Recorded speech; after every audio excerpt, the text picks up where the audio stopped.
Welcome back to Song of the Nameless, session 17, titled The Breathless. Last session, the group entered into the basement secret door underneath the Sky Castle, entered into a weird space, did some back and forth thing to decide how they were going to effectively destroy the walls that were barring them from the endpoint. After doing that, they released the one of the Nameless, basically children of the original Ordric family that are powering these very potent weather manipulation devices. The fight has ensued, and we are in the midst of it, so we will just get right to it. They are definitely not at their best stage of it, but there is definitely room for potential here. That's not the game is not lost. It's just not as sure a fight as they would have hoped. We know the effects that are in play. We mentioned them at the end of last session. You'll pick up on what's there and what's not as we get into it. So we'll start at the top of the initiative. Tommel, you are up.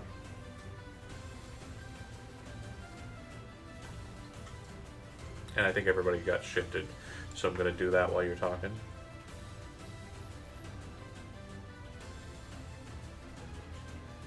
And if you're talking, you are currently doing so to a muted mic. That is accurate. I would like to mind whip the kid. Yeah. And DC is increased by 3. Gotcha. Right? Your rage damage bonus is 3. Sarah? I'm sorry, it's 2. 2. Sorry, then. Rage damage bonus is 2, so it's DC 18. Intelligence. Yep. I got a 19. Then you're good? Alright. Is there no half effect? Half as much. Yeah. And we take psychic. Okay. So 6. Alright. Next up on the docket would be Queera. And I spent all my legendary actions intentionally last session, so I wouldn't have to try and do it this time.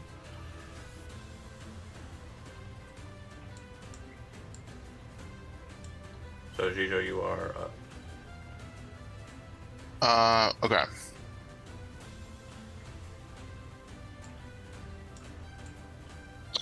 Let's do this.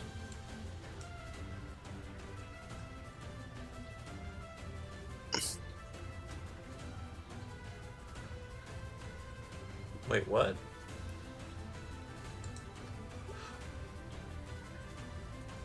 Okay, sorry. Go ahead. That's not. Yeah, go ahead and roll What is dexterity. Sure. Dex. 19 again. Okay. You save, Alright. and then did we destroy all of the bulbs? No, right? At the bottom too, I don't think. Oh my gosh. Yeah, we haven't touched the bottom 2 at all. Okay. That's my turn.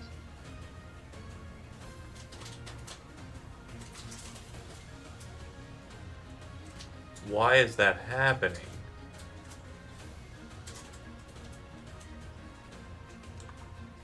Okay. So it would go to it. I am going to freak out in a minute, but we'll get there. Guys, I think we've done all but my button. For some reason, 'Cause it's there's doubling Kimmy on the Gray screen. over it. Okay. So someone roll me a d6.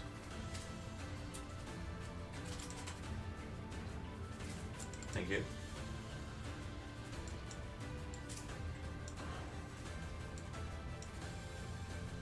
All right.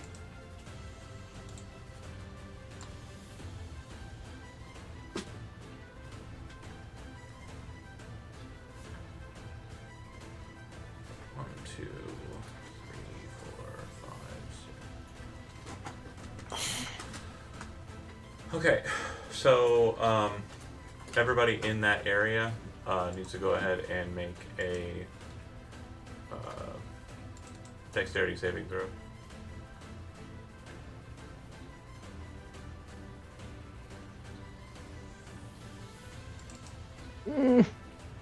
Take 11 damage on a failure, and that's total.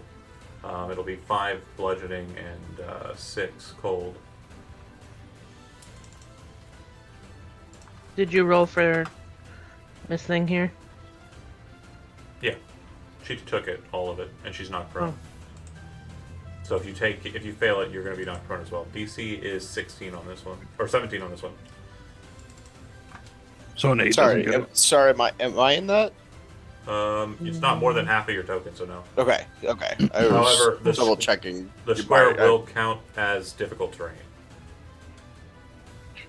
Yeah. Okay. Every square that it's touching is difficult terrain, but you only have to save against it if you are more than half of it in. Just making sure. Yep. Thank you. So was that initially 11 bludgeoning? And then. Yeah, 11, and so it's 5 and 6. Okay, So, it's 5 bludgeoning, which you'll take half of, just Okay. for raging, which will be 2. Yeah. And then what'd you get on your save? 11. I didn't. Okay, so you are taking that, and then you're also taking 6 cold, and then you'll be knocked prone. Okay. And then the elk failed. Okay, cool. Everybody's safe. All right, that's its bonus action. As its action, it will stab the elk. 26 to hit. And it'll be 18 cold damage. Oh wait, that doesn't hit. Said Wait. 18. 26. I'm kidding. Okay, and then it'll do 18 damage. Some Bambi shit. Then, as its move, it will move. It does not provoke opportunity attacks, as we discussed before. It will zip, a kind of a flight movement across the rail and kind of land next to Tommel. Okay. To the back on that one. And then it'll go to Sarah. And I'm going to try and figure out this mechanical issue where Johnny doesn't get to exist. Oh. Oh, you're not on the stream. It's just it's double Kimmy. No. Oh, I see. Yeah. How does teleportation work if I'm prone? So when you manifest back, you will appear in an upright position. So it gets rid of the prone condition. You teleport to a standing position. Okay, and is that I can use the whole length of the teleport? Yeah. So basically, Okay. it doesn't 30 inhibit it feet. at all. Correct. Okay. Am I able to take a potion while I'm prone? Is that So okay? it's an action to take a potion. Yeah. And you can drink a potion normally. It's fine. Okay. So I have a potion of greater healing. I want to use that. Yeah.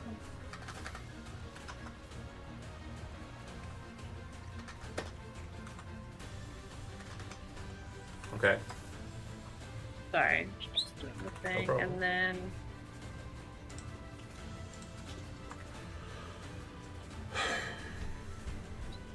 Plus 4.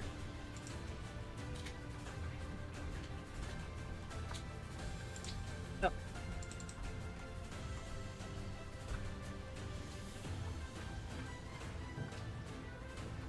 Okay. And then I want to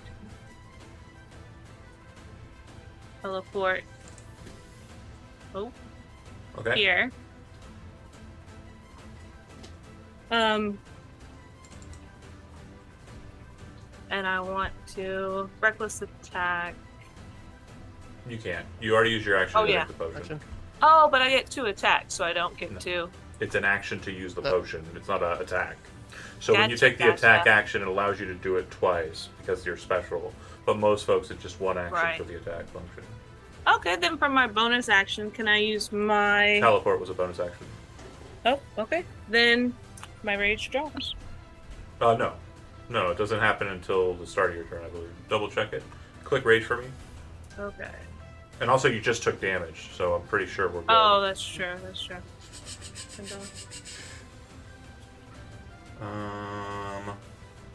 It ends early if you are knocked unconscious. Your turn ends and you haven't attacked a hostile creature or taken damage since your last turn. So yeah, you're fine. Okay. Thank you, Yeah. John. No problem. Alright. That's where I'm at then. You are still genuinely mad at him. In between Sarah and Scarin, he's going to use 2 legendary actions to attack Tommel.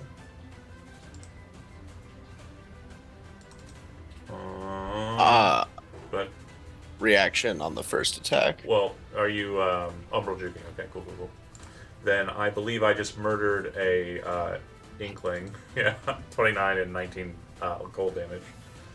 Attacking creature makes a wisdom saving throw because it can Oh, either attack me or attack the inkling on the first. Well, yeah, the thing I said happens because I rolled 2 7s. That's no good. Yeah, cool. I was rolling great up until that. So you teleport 30 feet? Or no, yeah, that's right. Perfect. And then the mascot will basically be obliterated unless it has more than 19 hit points. Oh, it says attacking to the adjacent creature. Sorry, not Okay. 30 feet. Should My go brain also here. forgot. Yeah. Okay. And then just double check your inkling to make sure. But yeah, after that I'll go to Scarin, or the elk. All right. So I get half my movement, right? Because this is half my movement. It's difficult terrain, yeah. Me. Yeah, 18 hit points on the inkling. Dead. Then I'll probably can't charge. That wouldn't make any sense. So I will. Did you fail your save on the drop? Yeah. So I would have been You would've half been half. prone. Yeah. Right. It knocks you prone, so Okay. So it's here. yeah. I would say if you would like, what's your speed? 50? 60. 60. Okay. If you'd like, go ahead and make an athletics check with the elk. Okay. Oh. This is a part of your movement. How do I do that? Actually, I'll say it takes your bonus action up if you want to do it. But yeah, you just go ahead and click strength. Okay. Yep. So if you'd like, you can spend your bonus action to jump your speed directly at the target. Jump it. Okay. Yeah, all of Baldur's Gate 3. Yeah. That'll That'll count for char- the charging purposes. You're basically jumping up in the air, and like in Elden Ring, the regal ancestor spirits, you like Yeah. do one of those kind of dive attacks with your huge horns. A lot of cool game references. A lot of. Yeah. Look at that. Cool gamers. Yeah. Okay, Shiro, Look I'm at us. serious. You need to stop being bad. I gave you churu. You do not get the wrappers. Get out. Funny story. I tried to give my cat churu, and she's like, "Excuse me, peasant. Mittens doesn't like it. What either. is this gruel?" Mittens And doesn't I'm like it like, either. "What the But Nayland loves it, and then Shiro, like, he's a crack fiend for it. Like, literally, right now, he is diving into my trash can, knocking it over, and trying to get the wrappers, which have nothing in it. He just wants the flavor. Yeah, I even tried to give her a He lick needs to make a pad, and DC she's just like, 14 strength save. For prone, he doesn't care. He's not capable of being knocked prone. Boo. So 14. Yeah. All right, that will trigger my trap card. Hold up. No. Okay, Not Seto magic Kaiba. cylinder. Not magic cylinder. No. So We've degenerated from game references to Yu-Gi-Oh references. it's a game. Hey, technically, there are. Everybody That's games true. out There are there. many Yu-Gi-Oh games. That's true. So when you strike it, you jump up and hit it. You knock a good portion of the plate off of the chest, and a bunch of the metal underneath flies to the ground. Once that hits, what you start noticing is that the body parts don't seem to be connected anymore. They seem to have segmented away from each other, and there's this light bluish kind of flow in between the joints that you can notice is kind of present all within inside of the construct, the shape of man that's kind of present before you. It then kind of looks at the elk, kind of turning its head back up from the strike, and you can see that this same blue kind of energy is coming out of its mouth like breath, or like just this mist coming out of its face. This mist starts to resonate out from it and cover around a space around it. So there's this basically just this blue misty mist that's kind of floating around it, and it envelops some of you. At the start of your turn, if you are in this aura, you will be taking 1d10 cold damage. Also, this is its now mythic state. As I discussed, this is a larger monster. Mythic is basically Form 2, or the second phase. So it will have augmented abilities and functions, and this one specifically resets its legendary resistances when it goes into Mythic. Alright, Scarin, you are done, right? Or if you'd like to move it... Oh yeah, that's right. Okay, cool. It will not be taking any of its legendary actions, or rather mythic actions, until its turn resets, though. So this is your free cycle of just beat the shit out of it. Gil, what would you like to do? I would like to push the button. So yeah, that'll work. And then book it down here with everyone else. Okay. So as you're moving, make a perception check. This one's on you. This one's on me. Let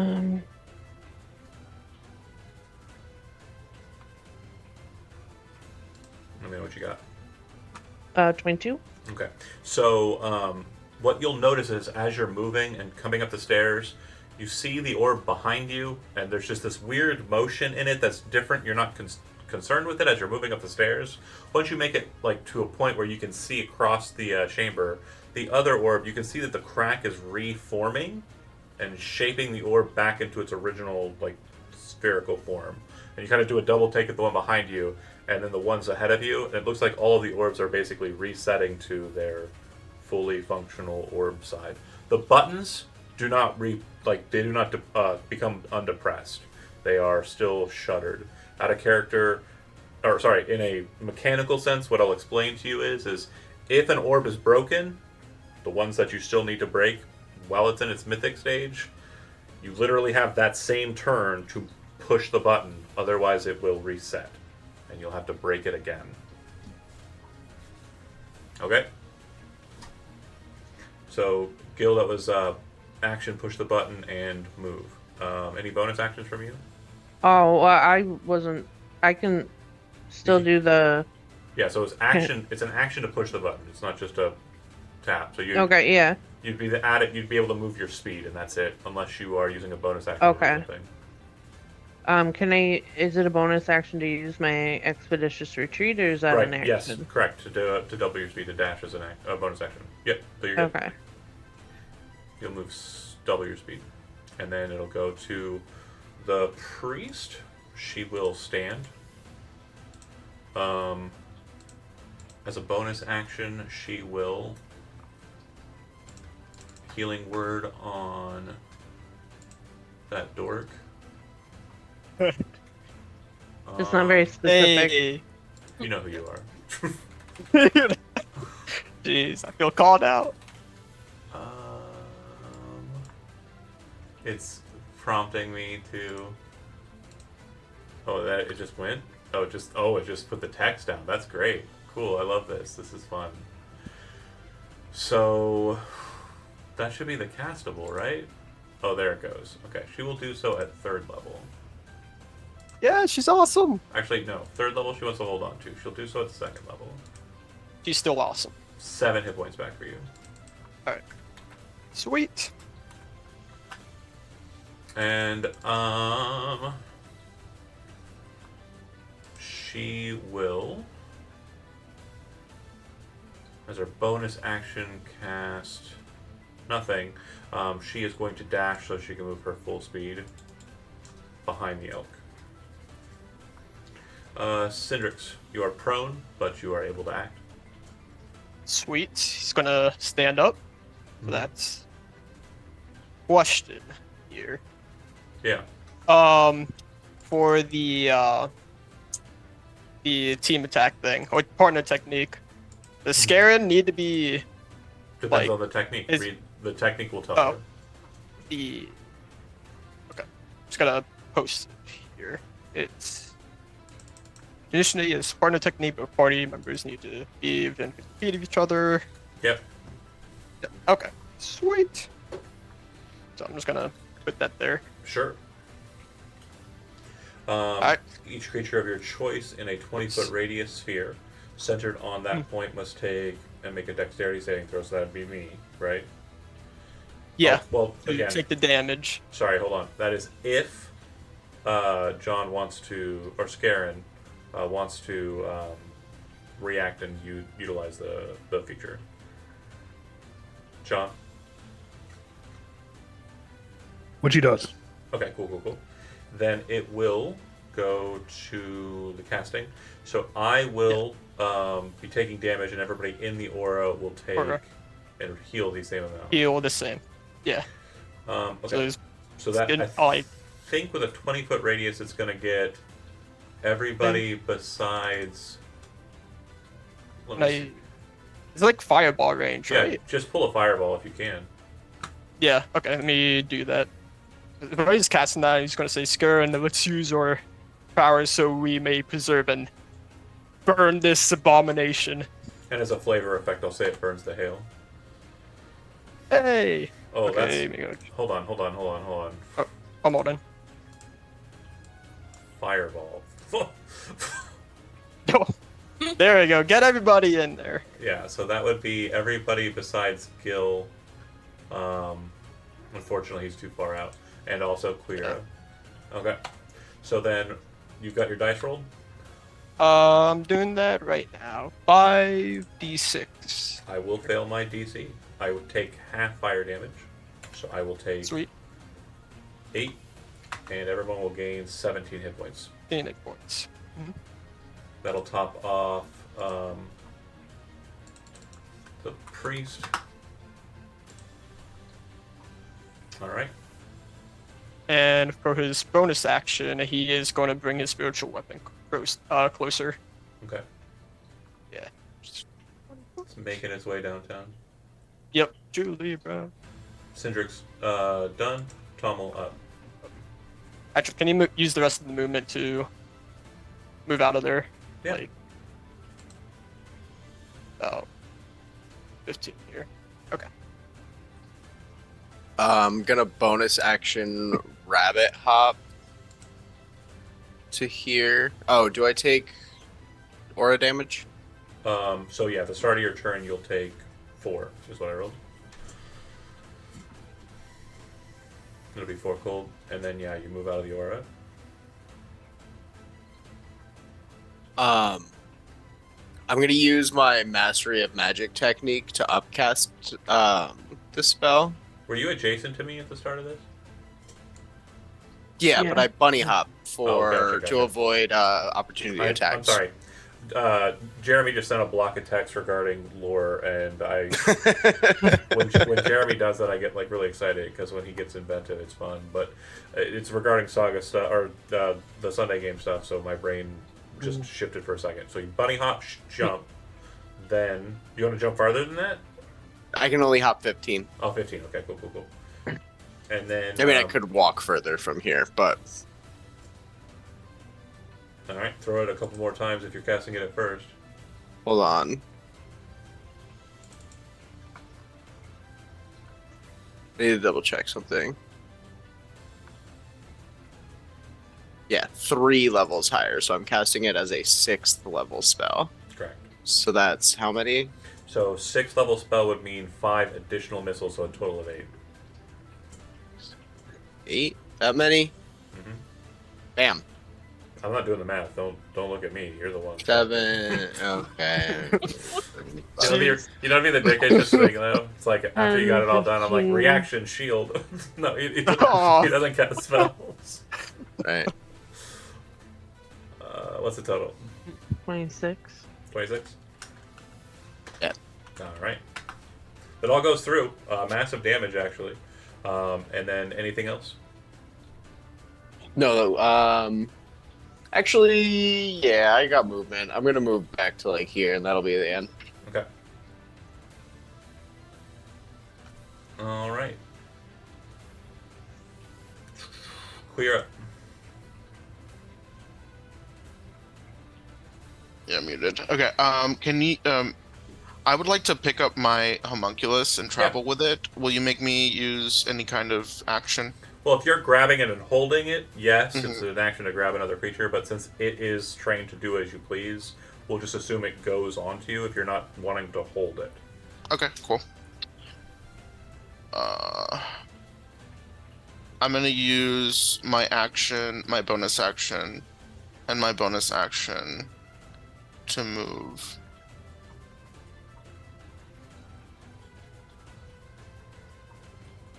Here. Okay, so dashing, just gunning it. And that, Double dash. yeah, and that's my turn. All right, Queera. So you're obviously invested in the orbs, which is good, smart, because here's what they do. So as we saw during the Mythic generation, the ones that were broken reformed. Right at the start of his turn, for each orb that is not broken, you watch as each of them starts glowing and then shoots a pulse of energy similar to the lines of light that went into the space the first time, and you watch as his form starts to reshape and be reconstructed by the lines of light. He gains 5 hit points for each orb that is not currently broken. Oh my god. Alright. It's only 10 though. Unfortunately, I can't bonus action dump fucking hail on you anymore, which is kind of lame. But I can, as a bonus action, recharge my death energy shot, which I will do, and then I will utilize it. So I am going to, because it's the best line I've got, I'm going to straight barrel shot through the elk and the rabbit. So the two of you need to make dexterity saving throws. DC 18. Does ephemerate work Nope. with, against that or no? Click ephemerate. Does Tori sing By a spell or an attack. Or So attack? Oh, no, it's it's like by a neither. spell or attack. It's being affected by a spell, so you can select one target and ephemerate them, yeah. probably. I'll probably do that to the squishy wizard bunny. Okay. So because this is a targeting feature and the end of the line was there, the line will shift, and instead of hitting the bunny, it'll hit Cindrix. Oh yeah. Okay. So Fair. then you need to make that dexterity saving throw.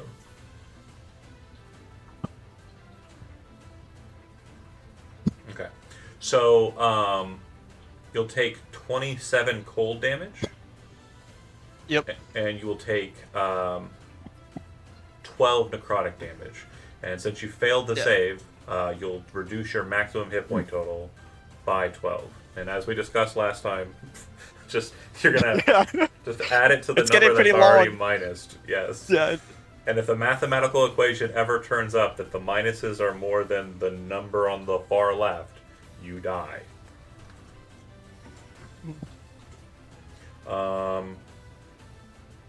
And does that knock down the elk? Yep. Yep. And then you're going I'm to place just yourself in calculating. any one of those squares you want.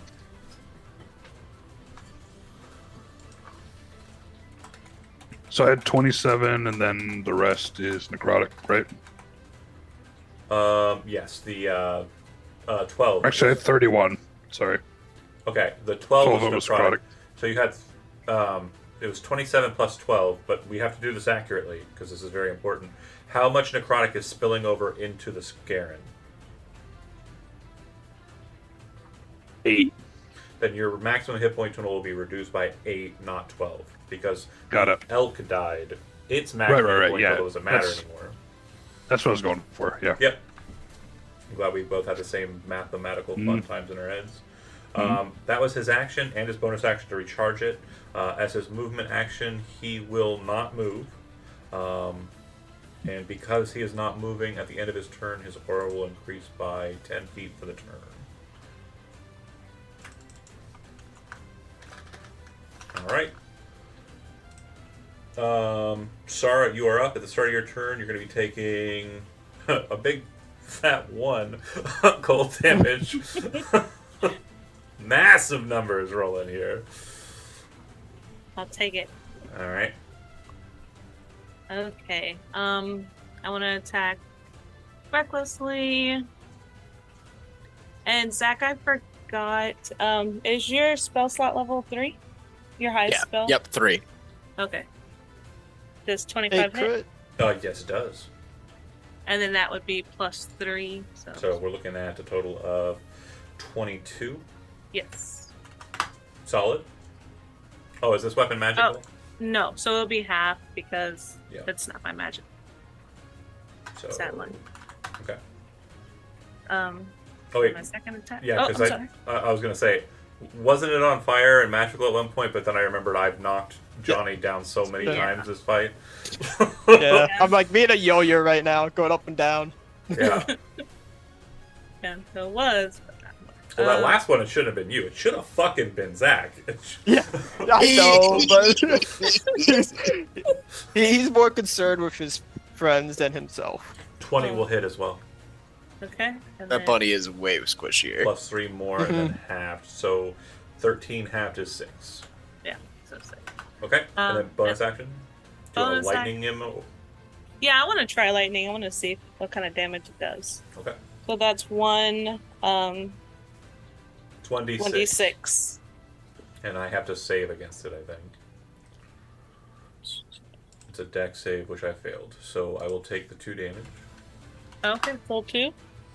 Okay, so you can kind of move into the position for the Storm Herald kind of stance. The lightning kind of dances off of your body, up your glaive, and kind of slams down into him. And you watch him kind of shake his head to the side and kind of look at you strangely. The kind of bluish colored eyes in his porcelain face seem to widen, but again, very mechanically. So you're not sure if he's expressing emotion or if you did something to him. Okay, Sarah done. In between Sarah and Scarin, he will use his first of 5 legendary actions to... You watch him take this same exact kind of posture with his sword, Sarah, and I need you to make a dexterity saving throw. Okay.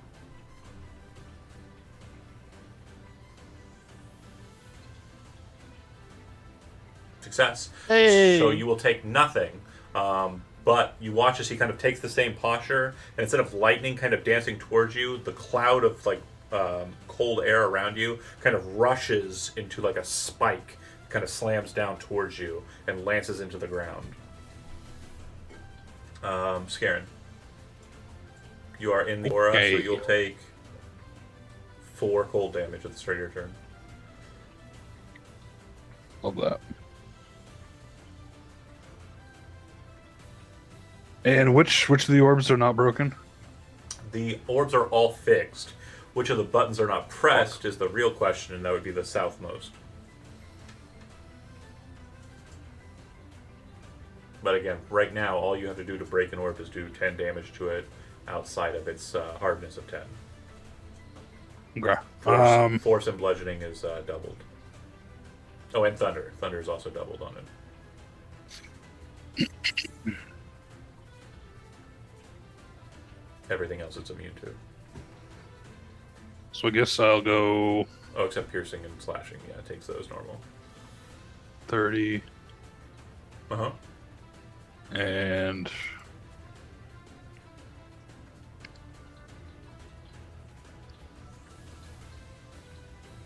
getting there.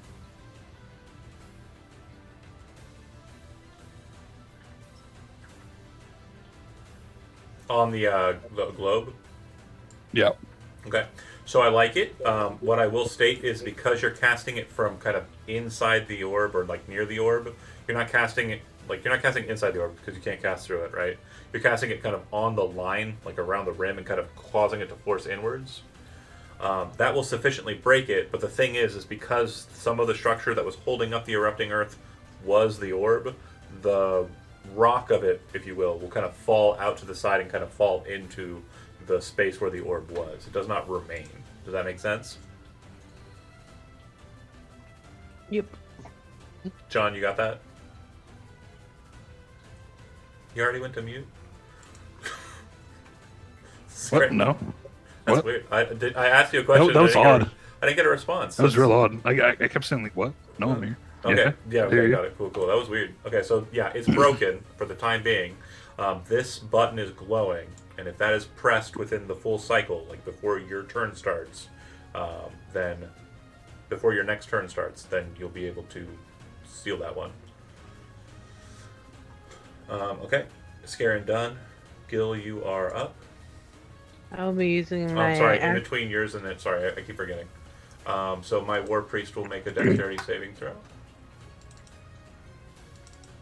I gotta murder myself. Sorry. She's not great at them, and she will fail it. So she will take 16 points of cold damage from the ice spike that just kind of generates as it's maintaining the Storm Herald posture, and it slams into the war priest. All right, Gil, go ahead.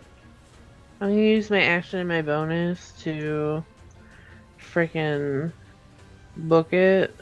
And then this is 5 feet difference, right? Yeah, down to the next level there. Yep. Okay. So, And if you're jumping, it's no big deal. But that was all of your speed? not all of it. Just double? A little more than double. Then yeah, it's triple dash. So dash is expeditious and then dash as action, right? Yeah. Okay. Cool. In between Gil and the war priest, the creature will move. It does the same God thing. damn it. Kind of blurs towards him. Oh. The war priest, seeing the situation, will rush. And I am going to make a maul attack. I believe that's going to miss unless somebody wants to spend their inspiration. I will. Okay. So it's going to do a shit ton of damage. Wow. Ooh. 25 and 20 is 45. Inspiration well spent. So slams it. It is not immune to force move, which will happen. It moves 10 feet out that way. Once it's shifted that way, she's going to move for her second attack. Not certain she's going to be able to land a crit. She's going to move a little bit more and use shove to push it further away. She will roll strength athletics.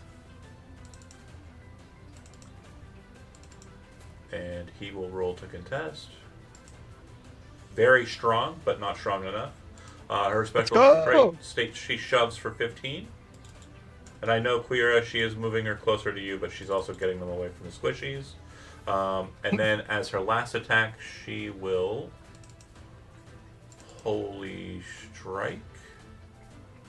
Or Holy It's Fire. pretty sorry. sick getting us out of the aura. Holy Fire, so it's going to make a wisdom saving throw. It's immune to the blinded condition. And it didn't roll it in the thing, so I'll just take the average for this point, and I'll do it next time for the one. It saves, so it'll take half, so it'll be 6 radiant. And then half again as much because it's resistant. Okay. That is that. Oh, sorry, bonus action. Shield Healing Word. At some point in the mix of that on Syndrix. At level 1 for 5. Thank you. And as she's kind of running, she's yelling stuff and what happened? Who shifted out? Somebody disappeared. We lost Magpie. Okay. Oh no! What'd you do? What'd you do? Nothing. I did nothing. Oh, I see it. God damn it. Don't rewind. You can't rewind during the stream, I hope. God. Alright, so let's fix everybody. Magpie back. Yeah, everybody's back where they're supposed to be. Everything's back where it's supposed to be. It was the War Priest's character sheet anyways, it's fine. I was like, no, they know everything. She has done a very successful turn on her part. It'll go to Cindrix, who's at 5 hit points. Coughing up blood and all of them, cursing out this thing. Why did I do it? You owe me a beer. Okay. It's gonna move 30 feet that way. Oh, actually, what's an area where I cannot get hit by that thing again? Come over here and push the Man. button. Wait, what? Come over and push Too the far button. away. Is I'm it? too far. Yeah. Oh, he's gonna. He wants this thing to turn to ash. So he's gonna use Faded Conflagration. Okay. So that's Go ahead and roll 27. Yeah, that's success. Okay. Do that. All right. 3. So you watch as Cindrix blasts a hole straight through it, and the pieces fly off to the sides, hitting the ground. The main chest of it just kind of falls to the ground, and it looks like it is defeated. I don't trust you. Oh, the. Wait, I can wasn't I ready move? for that. Yeah, right. Wait, Like, Very y'all start clearly, moving. we all Oh. heard. It Oh, looks like Sorry, it is defeated. the wind is still going, but the body is no longer moving. The wind is Yeah, still we gotta get these. We gotta get buttons these things pressed. smashed because he's just gonna Please. keep coming up. Oh, he's It got to It move. heals real him. quick.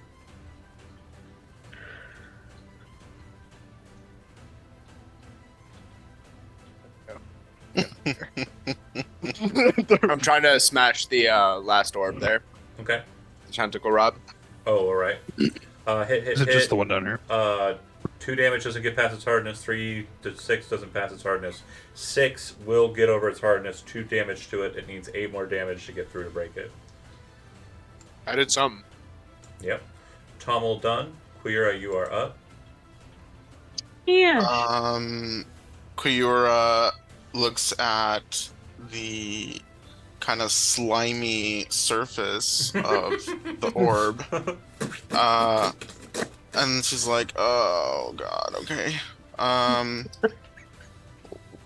Is the Hit. 18 hit? Yeah. Okay. So thunder damage is Smashes doubled. it. 24 breaks it. Yep. And then I'm gonna send the homunculus to push the button. What's its strength score? Oh shit. I know it's low, but I don't know if it's low enough for it to not be pressed. It's very low. Oh my god, it's a 4. Yeah, it's unable to press the button. Oh, it's so cute though! It's like It's fun, but yeah, the threshold is 10. So I was going to ask Tommel the same question if he bolted for it as well. 'Cause I don't- Tommel I- would have also done that. I don't remember Aw. if he had lower than 10, but I know it was low. So, okay, so that would be your turn, Quira. yeah. Okay, on the creature's turn, you watch as the body starts to kind of lift up, being pulled up by the cold. Oh, sorry. Speaking of which, I forgot. Dot. I need to hit you and your homunculus both. So you will take 5 cold damage, and your homunculus will take 7 cold damage. By the way, Kuyura also is bleeding out. Oh yeah, She's, yeah. like, very close to There's, being like, dead. if blood on her anyone's face. watching. I can't see her. Wipes it off her face and then just throws the magical knuckle up in the air and pops the orb. Go! And then it's like bonk into the button. Bonk. Honestly, I'm surprised. Like covered I'm with ice. surprised that she could even see the tentacle juices Yeah. through her own blood, which was coating Well, they spear. froze quickly on the surface of the glass, so There's okay, this little oh my suction cup God. mark. you had to pull out like a credit card and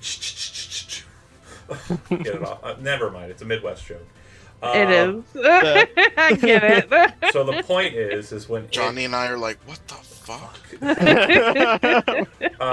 at the start of its turn, it will recorporate as the body parts are basically lifted by the tempest. You watch as the blue lines link it back together. And again, that's not any part of its turn. That's just a thing that happens. So it will use its bonus action to reset. It will use its move to shift to here. And I need Scarin and Gil to both make dexterity saving throws. Oh man.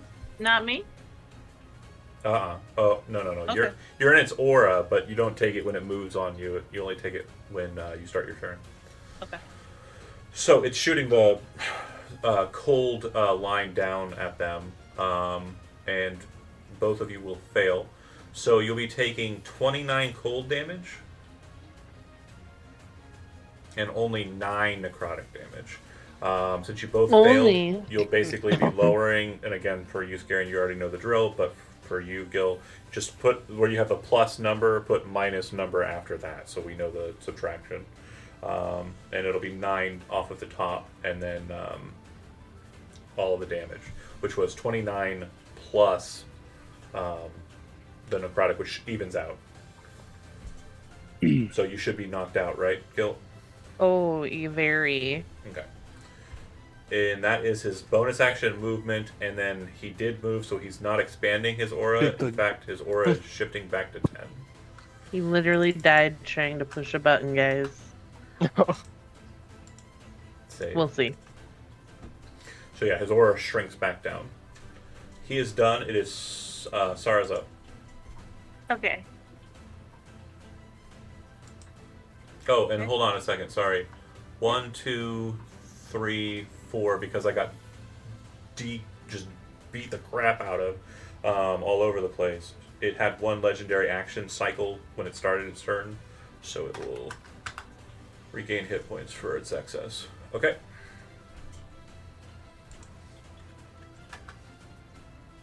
Okay. Sure. I Yeah. want The mythic trait it has is for every legendary action it doesn't spend, it regains 5 hit points to a maximum of 20. Okay, so I want to move here and attack recklessly. Hit. 17 Is it on the hit? ground? He's up, but she can swing up at him. And sorry, I said hit. I lied. But you said recklessly, right? Yes. So 19. Oh, okay, yeah. Sorry, 19. Yeah, that's why I was saying you hit. Yeah, That'll my work. brain today. It's okay. No worries. Oh, sorry. Before you make this attack, I'm going to be very generous here. Make a perception check. Okay. See? I'm going to say that you wouldn't have noticed. So, yeah. Attack goes in. It'll do the damage. It'll be 7 plus 3, 10, halved is 5. Okay? Mm-hmm. And then Second. I'm going to attack recklessly again. That'll work. 23. 14, 15, 16, Plus. 17, halved is 8. Yeah, and then I want to do lightning damage again. So Death that's save. Failed it. 1. Okay. And I think it adds your rage damage to it too, so I'm going to add 4 this time Does instead of it? 2. Pretty sure. Yeah. Go ahead and click it for me so I have it. Just want to double make sure. Or half as much. No, it doesn't say that. Just a But I'll D6. click it. But I'll click it for you. I'm sorry. Sure, rage is on top of any damage, though. Is it? Oh, my rage? Not All of your rage. This is the wrong feature, but I'm just going to go ahead and add it because I'm being generous. Do you mean you wanted me to click rage? I No. apologize. I wanted you to click the one that does the lightning specifically, which I can't remember. It would be called This is Desert. Rage only applies specifically to a melee weapon attack using Yeah, I strength. know, but yeah. Oh, I'm sorry. I have so much open. Reading everything. My gosh. oh, okay. So no, yeah, there's no bonus. Okay, cool. Yeah. Then I will add nothing. Good day, ma'am. Okay, Good. Okay. I said good day. I said, everything good for Sarah. Yeah, but I want to move close to the button. Okay. Do I take cold damage as I traverse? Well, if you didn't start your turn in the aura, you're fine. Okay. And this would end my turn right here. Okay. So Sarah, not having noticed the thing I was trying to mention, Scarin noticing it in kind of a horrifying kind of fashion, you watch as the orb refills the glass portion and resets after having been shattered all over the place. It just kind of regrows and seals itself back up. So the orb is regrown. And the button is not pressable. John, if you're Hilarious. talking your mute. well, You take cold damage at the start of your turn. Sorry. And yay! Finally, I rolled a 10. Get out of here. I love it. Hey, Yay! I rolled the highest damage. I'm sorry, but at the same time, I'm not. That's So like an are you on? opportunity. He Standing on were my you dead adjacent? body? You were an adjacent. To No, him. I, Yeah. no, I wasn't. Okay. Do it again. Yeah, you got it. Can I push the button too, or is that? Do I So just stand it's an and look action at to it? push the button. You know. So boom, it breaks. The rocks kind of fall off to the side. I just and then, stand and look at it. Do you have a bonus action? Yeah. What's your bonus action? Huh? What's your bonus action? What's I- my bonus action? I asked you if you had a bonus action. You said yeah. Yeah. What's your bonus action? God. Oh, I don't know. Nothing I can do. I just sit here and stand and stare. I'm Well, staring at the button. I didn't ask if you have the capability of utilizing a bonus action. I asked you if you had something you wanted to do as a bonus action. I'm so Listen, sorry. for a second I do. do. The For verb. a Am I, second, am I it wrong? read as, oh, do I get to do something special with my No, bonus no, no, action? no, no, no. Nothing special. Well, here, well, give me a moment. Okay. Do you have anything that you want to use your bonus action for? No, right? Yeah, cast Shillelagh. Okay. How about that, huh? That works. That works. Oh yeah. So you got a stick that's glowing, and then after Boom. Scarin, it'll go to Gil. Gil, you are dying. So go ahead and make a Oh shit! Yeah. one Fuck. success. The war priest, seeing what was supposed to happen here, will rush and slam the button as their action. As a bonus action, they will utilize their last of the first level heals to throw some Quira's way. Actually, it's going to use their Healing Light special feature for the second time today. So this will actually be 12 hit points back for you. Thank you. It used it on herself. And that was 1, 2, 3, 4, 5, 6. Okay. Syndrix. What? Don't worry, I got you, Gil. You wouldn't have been able to cast it because you use a leveled spell for Erupting Earth. This is not Baldur's Gate. This is not... You're right. You're right. You are right. Yeah.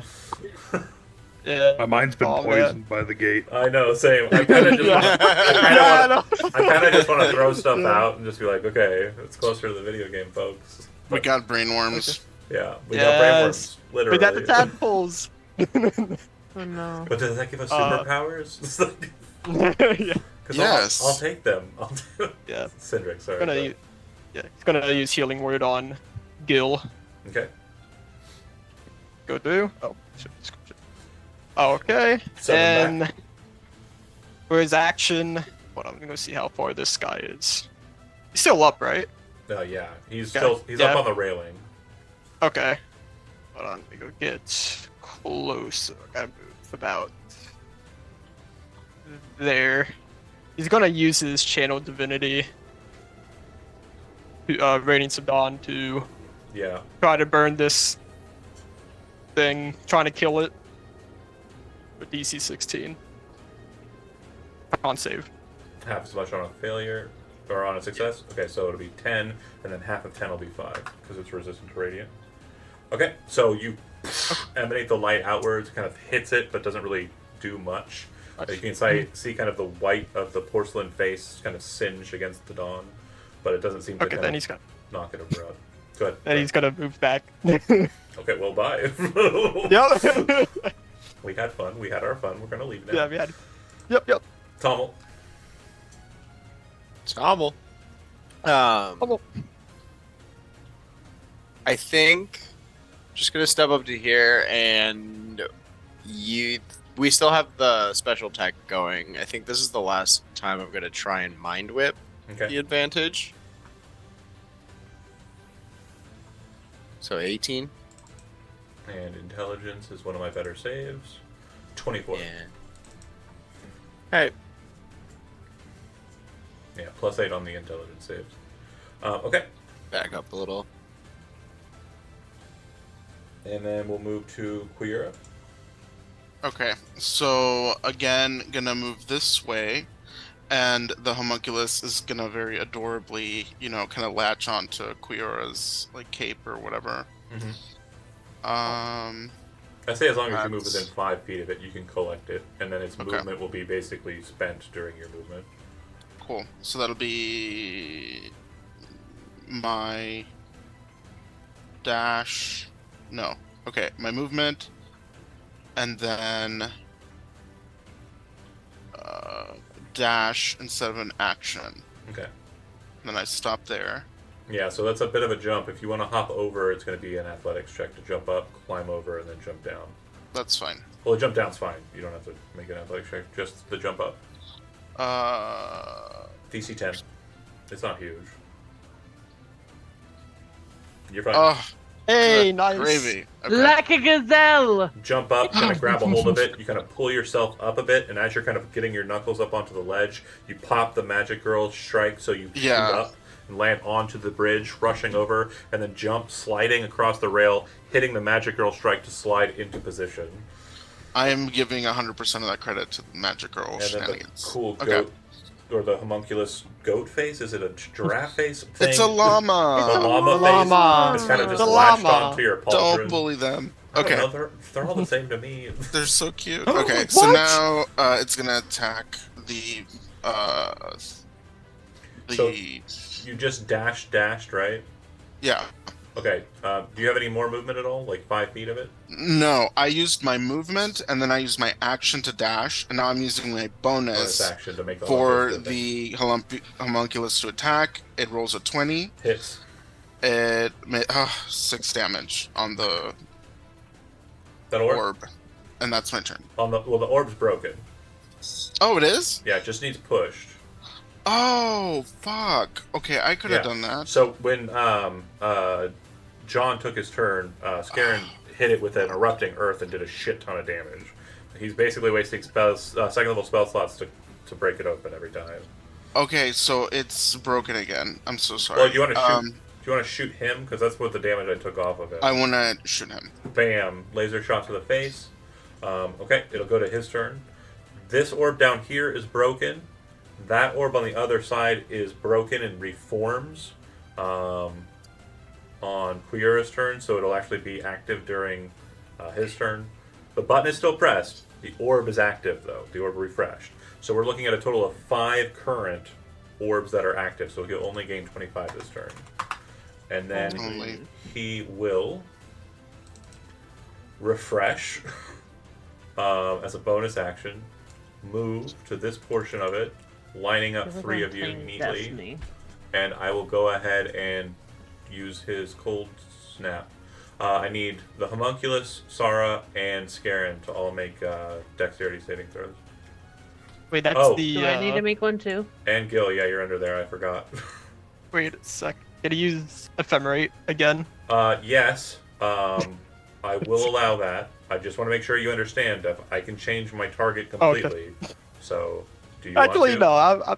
no. It's I'm gonna. gonna. I think It's gonna be saving. It's gonna be saving a lot more people this time if you take it. If he goes that I'm just way, gonna move but- myself off of the Gil so we can see his health. Yeah, that's fine. But Yeah. I will say, because Gil is still prone and Scarin is kind of a wider target, not because the wings, I'm going to say that you'll have advantage on your saving throw, Gil. But it didn't help now that I look down at the thing. So sorry. So, do you want to ephemerate or no?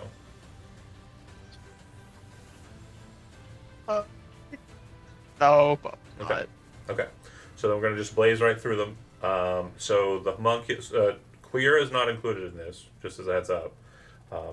She's off to the side. It's just a straight line Oh, shot. it's a line. Yeah. My bad. No worries. And it's basically bulleting down into Gil, for lack of a better kind of angling. But the homunculus is gone. It's just destroyed. And then, Sarah, you are taking 31 cold damage and 14 necrotic damage. And the same is true for everybody else. And again, the necrotic, the save DC was 18, which everybody failed. So the necrotic is going to drop your maximum hit points down. And again, if your maximum hit point total, including aid, is ever equal to the minus amount, you are just dead. Okay? How much again? You said 31 cold? Oh, I'm dead. I'm dead. I'm dead. No. Wait, what? Your maximum hit points are less than the total amount. There's no way I killed you outright. I have 43 left. No, I know. Well, oh shit, your maximum hit point total changes. That could outright kill you. Hold on a second. Oh no. Let's do some math. What's your maximum hit point after the subtraction of 16? Put it in there. Put the value in. It's at 43. You're like right minus 16. That's what it's I'm going to at be right after 46. 16? 43? No. It's 43 now. Remove the 16. Give me the total. 27. 27. I did 31 plus 16. The 16 shift will drop you to -5, effectively, but there's no negatives. And then 31 would put you at -36, which means you are dead. Yep. Wait. What about me? Gil, what is your maximum after the reduction here? The 16. 46. Okay. I could not have killed you outright because I only did... how many hit points did you have? I had 7. 7 plus 56 is 63.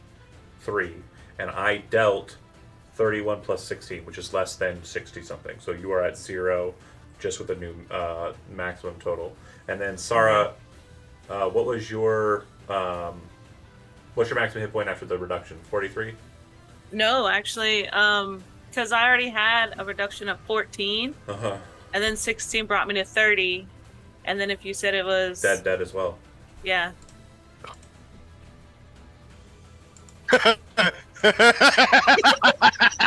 No fucking way! Please don't. this is Johnny's fault. no. You had to tell John Magpie's look of terror. before the game started. Classic. This is so. All I can imagine is him like waking up and he just sees Scarin like hovering So- above him, just get skewered by ice, Real quick, Sarah, and then everything goes black. because you're dying in the presence of a Nameless, this is actually very important. So when you get hit by this blast, and you can feel like everything kind of slipping and everything going black, instead of shifting to black, it's almost like when you close your eyes, you're basically piercing a veil. And what you're watching is as you're kind of in the physical world of the last bit of your life, turning to face your attacker, and then your eyes are shutting as you're falling backwards, taking the blast, and your mind is kind of slipping into this veil, you can see that the entity's frame becomes transparent, and in its presence is a mass of a whirlwind spinning about in this otherworldly ghost light. In the center of it is that shape of a child you saw in the light at the beginning, just hovering there, and it turns slowly in this space, and it looks like it's sleeping, but its eyes start to open and become bright blue lights, like the lights you saw before. If you've ever seen 2001: A Space Odyssey, the Space Baby is kind of the vibe I'm going for you. And everything seems to just be kind of filling with this permeation of sound and just electricity and light. You don't know what's happening, but you're passing over. For Gil, you're not dead, so great. For Scarin, when you die, it's complete blackness. There's nothing changes here yet. But Sarah, you are dead. Your turn will pass. Scarin, you are dead. Not only will your turn pass, but the orb behind you will reset. Gil, you are not dead. Go ahead. Yeah, again, the fight is still happening. I am whispering my roll to you, so keep your mouth shut. You got it. I hate this. Let me check something. I need to check a specific wording here. Why couldn't they just press the button? I tried. Tumble died is twice. literally not strong enough. I, Not possible. No more uppies, I can- Tommel. No no more No uppies. more. No more. oh, I swear to God, if you don't roll a tiefling with wings. I see the result. I understand the result. Nothing Okay. happens. Okay. So for those who are watching, it's just a massive cold and death that's kind of laying where your friends were. God. It'll go to the war priest. If someone else rolls a tiefling with wings, I'm fucking quitting. Why? Oh, Because that's what I already wanted to started. do. So long as someone gives me uppies. Well, die as well, and I'll give you uppies. Okay. Up So into the sky. She's gonna move, the war priest. I think she would, seeing the situation unfolding as it is. Bonus action, healing word on Gil, since she can kind of scan and see that the only one that's really alive here is Gil. This is her last of her first level spells. Actually, yeah, I'm gonna use my first level spell. So Gil, did that drop? There we go. 6. You are alive-ish. And then as her action, she will... She's not proficient with this, but she is in range. She is going to throw her maul at the orb. So her attack will have a -3 penalty to it because she's not proficient. And she technically has disadvantage. She hits. She breaks it. But her hammer seems to kind of hit and kind of... You don't know where it goes. That is her turn. Syndrix, you are up.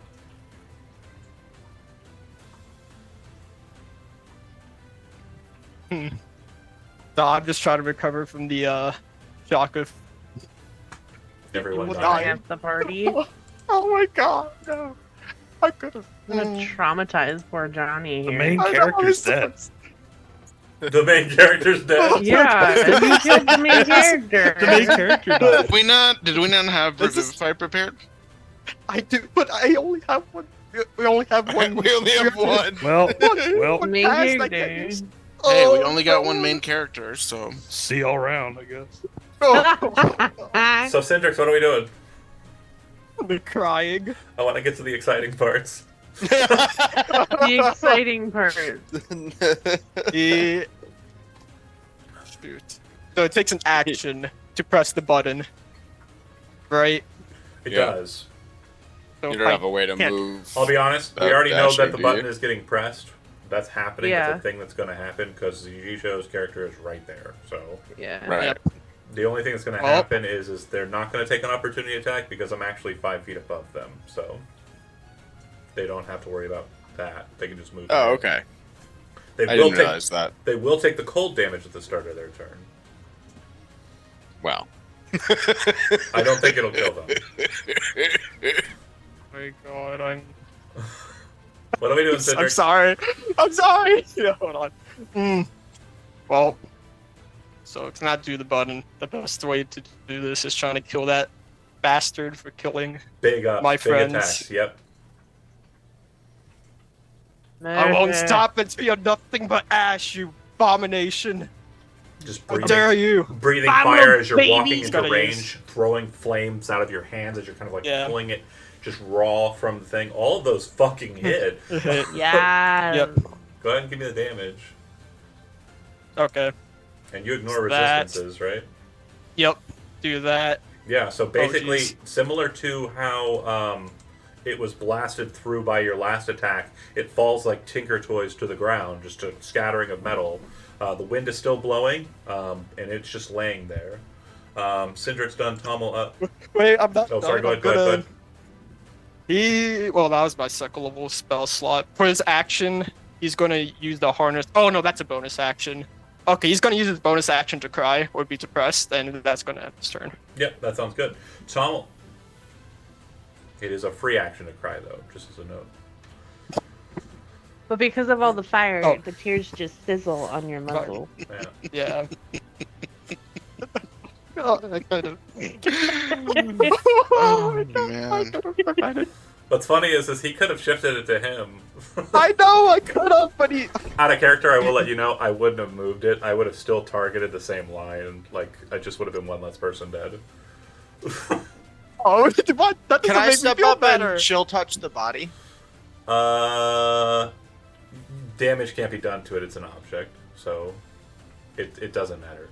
And Okay. also, the regaining hit points aspect of that, not a factor. It's a hard Cool. set on its hit points. Then I So- don't know what else I can do other than wait for the button to be pressed. Go Hope to smash God. some You of the know other. what? You could dodge. You know what? I did verbiage it as healing earlier, so yeah. If you want to chill touch the target. Right, you just have so to it get can't regain hit points. Yeah, so you have to hit it. So go ahead Which and make 20 to hit? Yeah, that'll work. Okay, so it cannot regain hit points. That's fair. Tommel done. Queera. Hitting the button. Let me stand over everyone's fucking bloody Corpses. corpse and pound the button. Tears, streaming, snot, blood. Ugh! Oh. As you press in the button, it ignites, and when that happens, bear with me here, you hear a very loud churning sound throughout the space. You then watch as all of the platforms with the orbs, which are slowly kind of reforming, start lowering and descending until the spaces that they stand over are now holes in the ground that then immediately seal shut with large metal doors. Wait. The orbs went away. That's all that did. But it goes to That his means that turn. he can't re-heal. And he Re-heal. can't. Well, he couldn't heal because of the chill touch, but he also can't heal because they're all gone. So the body lays there dormant, and the cold goes away. Out of That's initiative. the important part. No, we have to stay in initiative because we have a minute to revivify people. You can't revivify outside of a minute. Oh no, then I have to choose. Yeah, Yeah. and you have to do it No. in initiative order. Yeah. Oh. You touch So- a creature. It has to be within touch range too. Sara, as The you buzz, not the are time. in this strange state and you're watching it, you watch as these kind of red flares appear in your space, and you see the thing kind of just become disfigured in your space.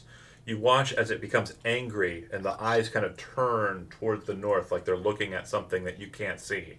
Again, the space that you're looking at, the best way to describe it is like Lord of the Rings when he puts the ring on, and the only thing you're seeing is this essence, this thing that's appearing before you, this the space baby. Then you watch as it just stops glowing and just becomes this dormant, floating, ethereal baby in front of you. And it seems to kind of turn in your direction, and it starts crying.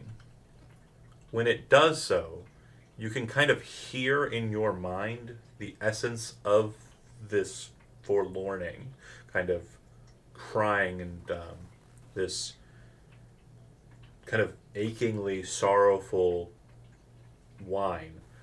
And what it feels like it's saying to you is kind of this sadness for a life that never was, a life that would never be, and almost like an anger as well at a duty that they could never be happy fulfilling. Back in the world of the living, where everyone's dead, Scarin, you're dead. It's still complete darkness for you. It takes other people a bit longer to travel into the spaces of where they need to go, which is why it takes about a minute. You're not immediately rushed off to afterlives or anything. Gil, you are not dead. So would you like to cast any spells or do anything on your turn other than get up and realize that two of your five companions, five other companions are dead?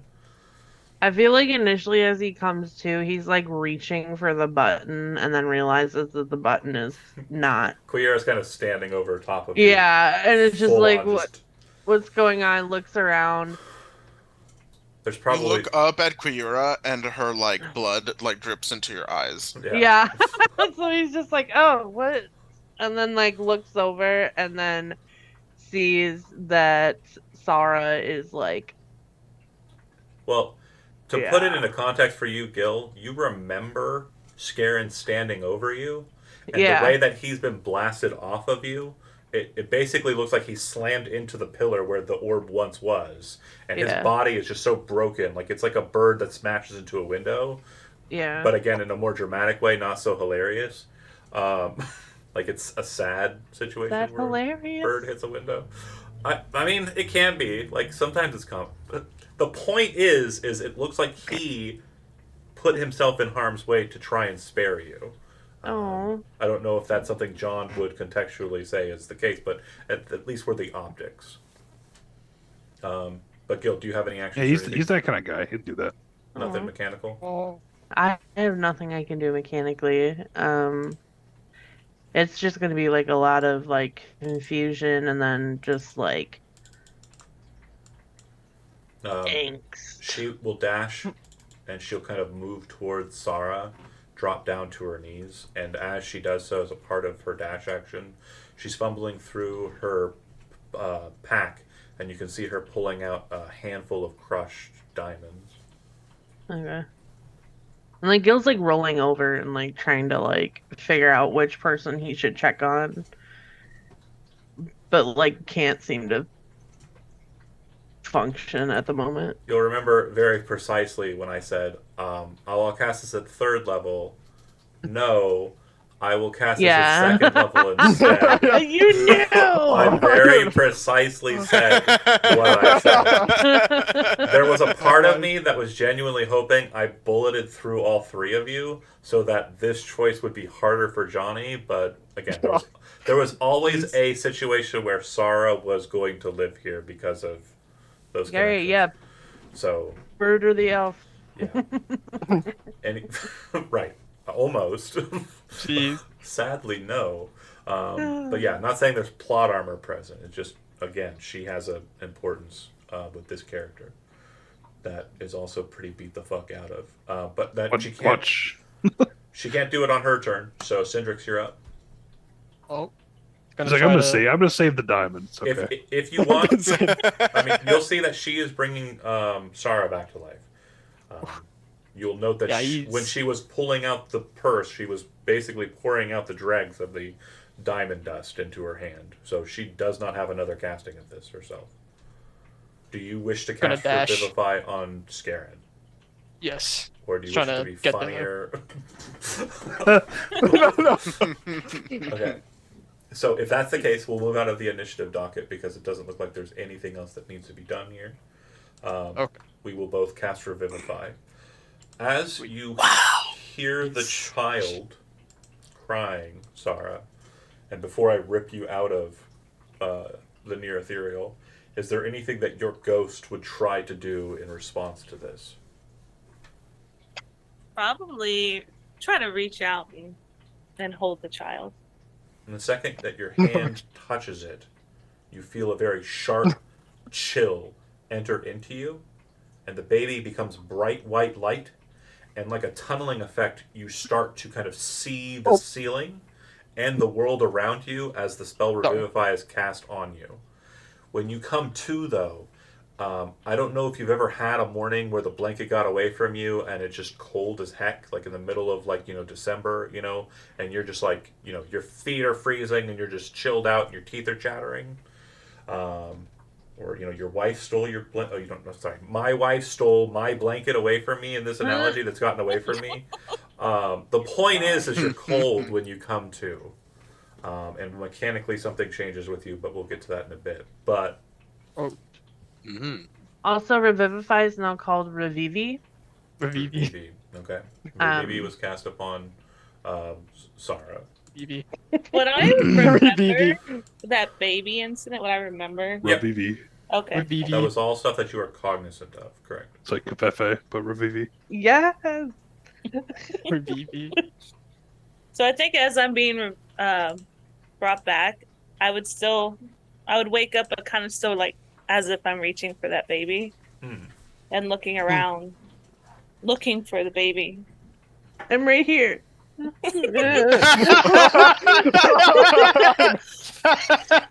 would say there's something in your mind that kind of makes you feel like they're not when you say you're here, but there's definitely another feeling, a strange sense of presence that makes you feel like they are not so much here, that they are here. You just Let me get do, invaded let by me do the Space hand Baby? gesture again, so we're looking at it here.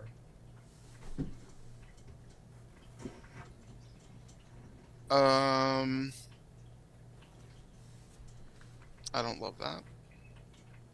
I'm pretty But much. but nobody knows. Nobody knows. No, Yeah. Nobody I knows. don't like that you've been Nobody invaded by a space baby, but But you don't know. I'm not telling. I'm not telling. it's my Not show and secret tell. space baby. Yeah. I will be posting the changes that I mentioned in your side chat here in a second, but in the meantime, everybody else go ahead and reflect on what happens next. I'm coughing up blood and just laying on the floor like a starfish. I'm Question. confused. No, go ahead. Is the body still there? At all. The pieces are, yeah. Okay. And Well, you once- move it. The sword and the what you would basically kind of muster as useless scrap. The only piece that is not the sword that seems like, or the only two pieces rather, that seem that they might be kind of like salvageable as relics, is the toga that he was wearing, the royal kind of toga, it's basically like a robe, and then his face appears to be mask. His face? It appears to be mask-like. Yeah. So once he revives Garen, he's gonna go over to that mass and start stomping on it. Whoa, What? whoa, whoa, Whoa. Cindrix. As you move over to it and You- step on it, you very quickly realize you are not capable of breaking it. No, he's and just out of as you anger. Keep doing it, like you're kind of it's shooting out from underneath you, like when you like press against something really hard, it just like kind of like a bar of soap just flies out and kind of hits a wall, and you kind of rush over to it and keep stepping at it, and you very quickly realize it's not breaking. Yeah. Okay, He's just doing it out of anger. Since it looks pretty sturdy, like at first Quiora is like, no, don't break our fucking stuff that we all almost died for. Then she'll see that it's like just kind of bouncing around, and she'll be like, oh well, let him get that anger out. That's fine. Then he's probably gonna besiege the road for killing my friends. I will. Do not destroy he's the gonna- magical items. Yeah, he's gonna keep on stepping on it over and over again. Okay. Yep.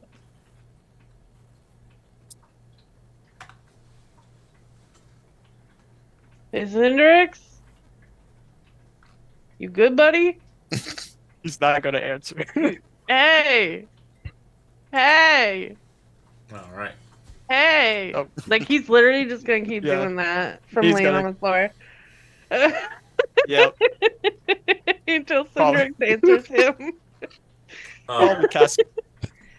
Tommel, the ice up ahead melts away. The rocks seem to kind of fall about from where they kind of spiked up, and you'll notice that the doorway is still open. God, no, y'all, we're not going. No. Mm-mm. That's just for Tommel, and if Zach is talking Okay. at me, then you are muted. No, but- I'm thinking. trying to decide how that bad of a mean? decision Tommel's gonna make. What does Oh. that mean? Back real quick. What does that mean? That'd be great if like we fully expected Scaran and Sara to die, and then the one that actually ends up dying is Tommel. Tommel just gets blasted down the hallway with a space laser. Or just Oh my. jumps into the empty void of space. So the next time this happens, it's like instead of a floating space baby, it's a floating space bunny. Oh, That's, again, I made a joke. Don't let that like affect your decision. No, That it's may not or may not be the canon. case. Not cannon yet. Maybe. Maybe it shoots you out of a cannon. Maybe this whole thing is just a big cannon that you're in. Oh my God. But again, we'll go ahead and go from. I'll just let you guys free write it. I don't think I need to interject. I'm just sitting here. Gil is cold and he wants a nap and like 5 healing potions and maybe like a beer. Sarah seconds that. 100%. Yeah. So we were assaulted by some pretty powerful necrotic magic. Oh, is that why it We- fucking hurts so much? Yes, there's chunks probably missing out of your ligaments. I don't have any magic to heal that. If you have medicine, arcana, or religion trained, you can attempt to inspect the wounds. 30 Arcana. Shit. Dang. Okay, so what you will note is that this is not typical necrotic, life draining. Typical life draining resets after about 24 hours or like a long rest. This is not the case. Instead, when you take a long rest, you will regain an amount of maximum hit points back equal to 1 roll of your largest hit dice. So every time you long rest, you can get a little back, but the remainder of it is going to stay off of you for a while. All right, so So you 24 should have hour just let long me rest. die. Well, no. You can only take would long I- rests once per day. Don't you try. Is it? It's not something that could be like remedied by like restoration. Restoration or- spells can work. So let me double check and make sure if Okay. it's lesser or greater. I'm going to check lesser rest, and if it's not, the other one does it. Do-do. Yeah, it is greater restoration is the way it has to go. fuck. Dang. Well, Oh, sorry, hold on. You rolled insanely high, so I have to give it to you. Remove Curse would also allow for a casting of Remove Curse would allow for 1 free roll without having to take a long rest. Bring it in, bring it in. Bring it in, bring it in. John, for clarity, when we take a long rest, we roll our hit dice. Mhm. Mine's a D12. When you take a long rest, you're just going to roll 1 hit dice, so D12, and then you're going to regain a number against the maximum penalty equal to the D12 result plus your con modifier. Oh, plus the con. Sorry, Okay. I forgot that part in the first instancing because I was being asked a couple. Hey, whoa! You do not get to go up there. I don't know why I have to tell you this 20 times. You're a bad little baby, probably. Okay, got him. They're making copies. No, this time, I got cool stuff from Andy because he went to Japan, a bunch of One Piece cards. So I put them on my side desk over here, and he jumped up to try and get to them. And, I don't know, he just must like the smell because he's also playing around with the wrappers. That and also the wrapper. He might think the wrappers are truer wrappers, though, so I The don't know. crinklies. Now he's Yeah. trying to be he's trying to be sweet. He's rubbing his face against the armrest. Anyway, so yeah, again, the rules are relatively simple. If you take a long rest, roll a d12 plus your con modifier of 1, regain that many against your penalty. If you cast Remove Curse, it will do that as well. And if you cast Greater Restoration, it will remove all of it. Greater Restoration specifically says remove 1 effect that is reducing the target's hit point maximum. The reason why Remove Curse doesn't break it entirely is because all Remove Curse is Remove Curse is doing in this instance is just kind of a spreading situation, not a disease, but a spreading situation. It's kind of multiple instances, which is why it requires a random recovery time. Because if you roll really shitty, it could take weeks. If you roll really great, it could take 2 days or 1 day. So that's why it's just a 1 break. Make sense? Yep. Yeah. So Quiora, I guess, would know all that and would explain it. She Just rolled. call me Dr. Quiora, medicine woman. And, Yes! Yes. Inspiration. and oh, thank God, Medicine. My mom fucking loved that show. we're gonna need it. Right though? My mom loved Okay. that show. So, Never mind. I think, finally, like Quira, like at first was like, oh, Cindrix is, letting out his rage. Okay, cool. But now she's kind of had it, and she's like, okay, we're gonna put that away, and she'll snatch it and put it in her bag, and then we'll put away the toga. Okay. Now we probably need to take a short rest immediately. Everyone is basically either half dead or we just returned from the dead, or and then she looks up at Tomo, Wait. just fine. Hold on. Tommel, are you standing where you Oh were, God, or have you damn. moved from your Oh, current man. position? No, I'm pretty sure I'm standing where I am. Just staring off at the door? Yep. Okay. Okay, he'll have plenty opportunity to dive into the void while we take a short rest. Can we take a short rest now? You certainly can. This is a safe enough place. Okay. Uh, if they're gonna start a short rest, I have enough supplies to cook food if we need some extra healing. Oh yeah. What is that? Hmm. Is that? What I does would that mean? like food. Food. Hold on, I'm double checking. Why am I What whispering? I Oh, packed. What is going hold on? on. I have a second, third level spell slot. I only had one cast of Revivify, but I will cast. I'm out of second level spell slots, though. I will cast. Hold on a second here. Prayer of Healing as well. Hmm. Sorry, bear with me here, folks.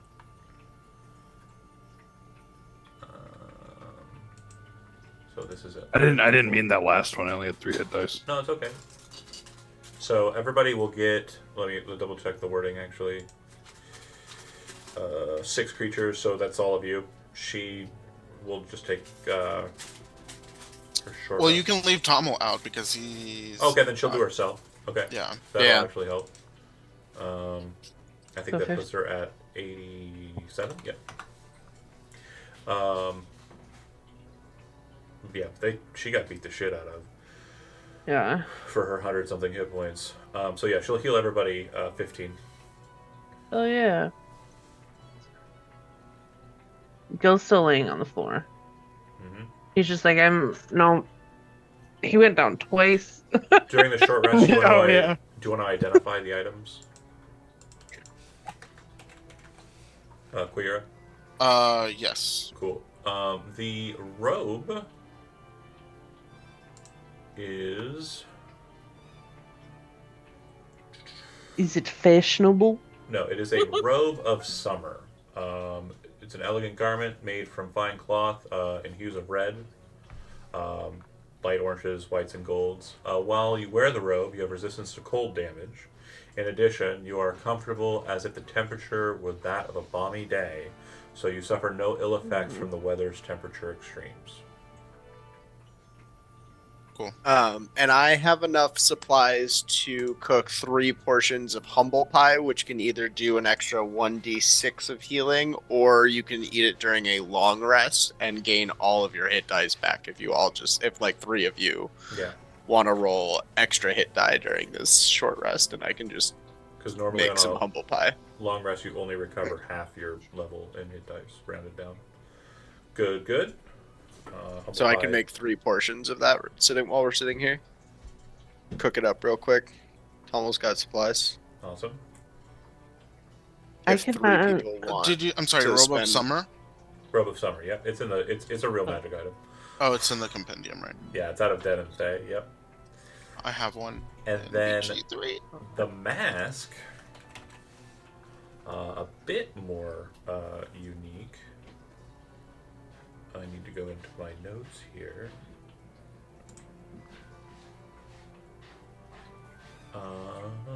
It prevents you from being curb stomped by angry dragon folk. Yeah. Well, obviously, the case. So it is indestructible. That is important. The item in question grants you, when worn, it requires attunement.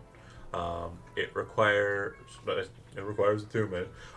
While you are wearing it, you have a fly speed equal to your base speed. In addition, you do not provoke opportunity attacks when you Ooh. move, and you have advantage on initiative rolls. The Mask of the Breathless is the name of the item. Ooh. Requires attunement. It's unique. Does it stack? With what? Flying speed that you already have? No. So it's a flying speed equal to your base speed.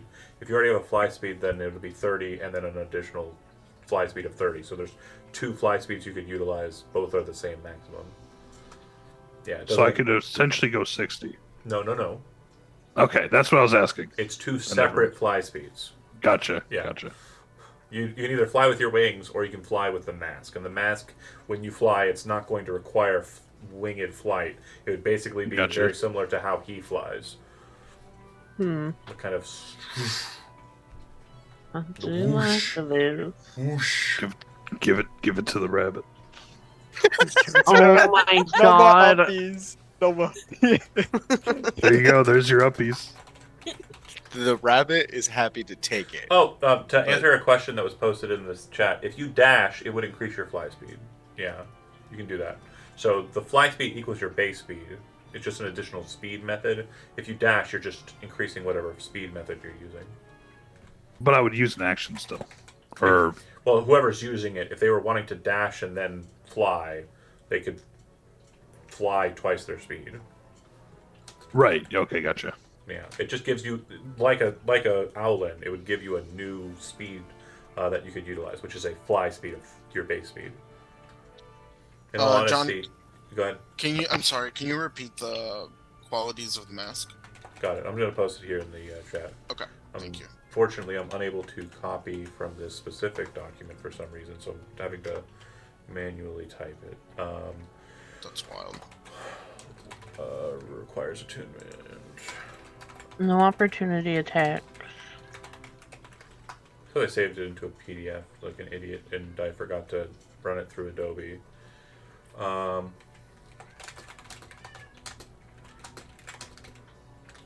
Flying speed equal to your base speed. Additionally, you do not provoke opportunity attacks when you use this speed. And that wording was bad on my part. I'm just going to go ahead and retype it here and fix it, and then I'll fix it later based on this. Good job, John, to check your mistakes. Additionally, you have advantage on initiative rolls. And that's just great spelling. Okay, cool. Mask of the Breathless.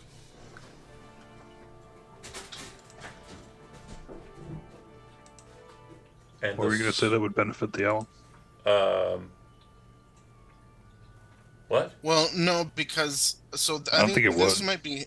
I think this is helpful for anyone that is in melee. Well, remember when you defeated the water town, you got a thing that gave somebody else a swim speed. When you defeated the bird town, you got somebody that'll help somebody that's not the fly. Yeah, right. That's the gimmick. So Earth Town, the sword is just like the other key swords, except it doesn't have a glaive attached to it, and the key is more ornate. Ooh. But it looks like a gladius, just very kind of small micro kind of serrations that create a key-like structure. It is a +1 short sword, for lack of a better kind of connection here.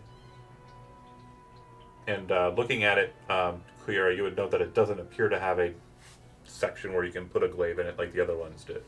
It does not. Yeah, it looks like this is just what it's supposed to be. Okay. A genuine key, or a blade key. Almost did it.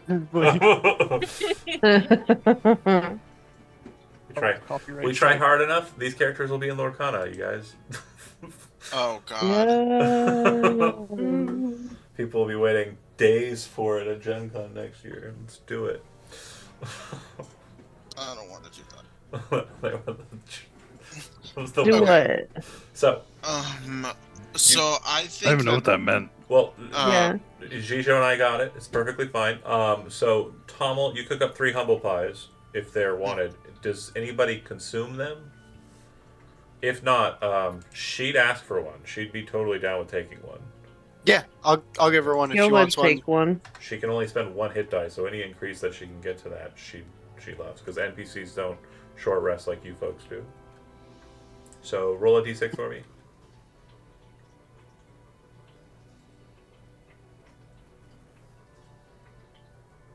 Please.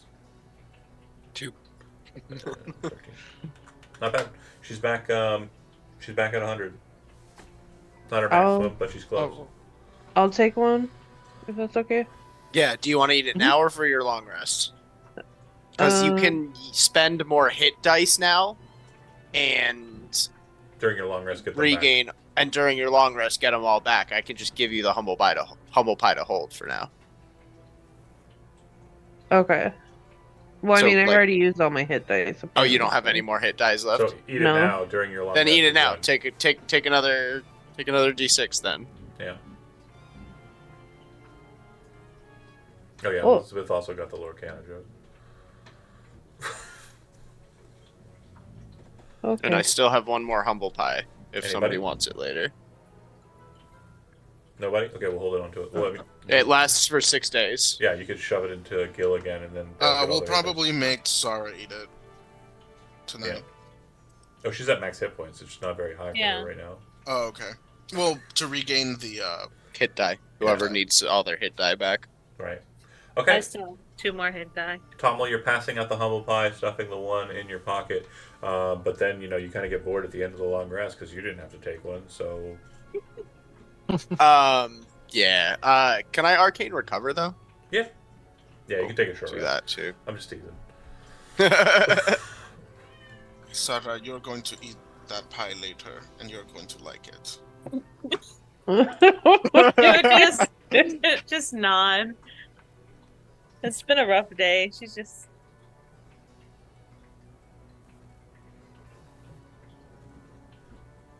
Do I forever feel cold now, or just in the So beginning? it was just the beginning. Then Okay. then the traits kind of settle in. Okay. And yeah, again, if you want to alert people to what they are, you can, or you can hold them close to the chest. It's your call. I don't care. Alert people to what? What I gave you. Oh, Did you so see now it? Yeah. Go ahead. yeah. Then I have cold resistance, and during my short or long rest, I can change from tundra or to sea. I can change Nice. my storm aura. Oh. that's That's pretty good. cool. Yeah. Baby. Oh my goodness, so roasty. Okay, so yeah, I'm just basically waiting for you to tell me what you want to do. And also talking to my cat, who is being very talkative. I mean, whatever the hell is going on with the Void Portal,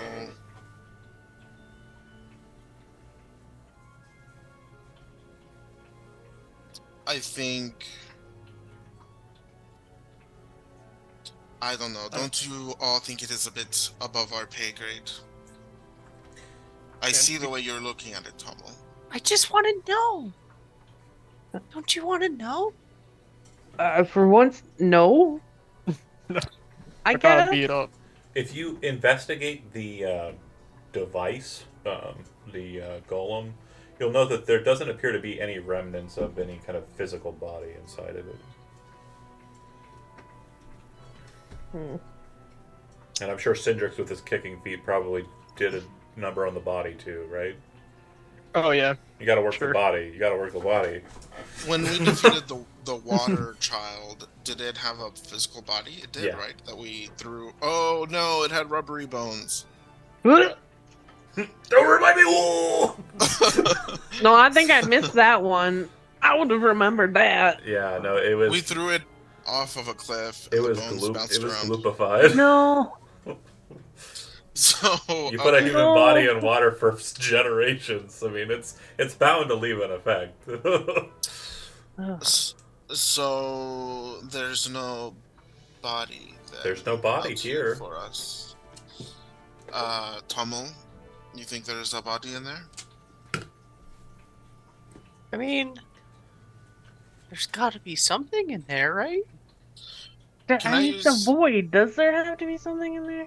Can I use some kind? Do I have any kind of arcane knowledge that tells me, like, what? No. Short answer, hell no. Long answer, absolutely not. There's no way you would know. It's either a pocket dimension or a gate to another dimension. More likely the former rather than the latter. Honestly, like, that's narrows it down more. So yeah, it's definitely planar. Like, it definitely doesn't feel like... Because remember, we discussed, like, if you were to walk out that, you would be falling out the back end of the cliff. Like, because this is as long as the building is above you. You know what I mean? yeah, I mean the question is, so Tomo, the question is, would we survive the crossing? And would we be trapped on the other side? No. I'm not sure that I'm willing to gamble with anyone's life. Not even mine? Boo, lame. No. I want to. But I want to. Let me do it. I want to do it. Almost Sarah wants to go with you. Like, after her vision, she really wants to kind of go through the portal too. You know, curiosity killed the cat. We don't want to be killed out here. Yeah, but it didn't do anything to the bunny, so you'll be Right? fine. Yeah. I'm faster than a cat. That's There's a reason Do why it. rabbits and cats can cohabitate well together. That's the kind of fucking Because they're arrogance and both hubris That's that I would like to adorable. see. No, usually because the rabbit kicks the cat in the face once, and the cat's like, "Ah, it's just not worth it." Um, Oh. you know what?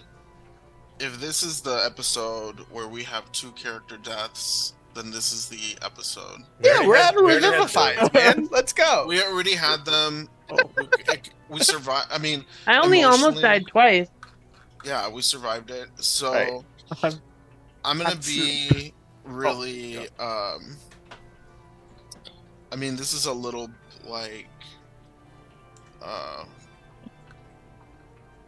corny, but I have this that you gave me that I haven't used enough. So I'm just gonna make some ropes and tie them to them. Okay. Oh, it's like poltergeist, you know, when they go through the portal. Yeah. Oh man. Ties around his waist. Poltergeist reference. This is great. So Might be very accurate too. Oh no. if we need to like pull y'all back, I guarantee nobody here could guess what's on the other side of the portal. Is it The- the Nana cat? a giraffe. Although a very obscure guess. Look. Not quite accurate. as long as it's not fucking Gate Neath. It's not Gaten. Okay. I'm back in the fucking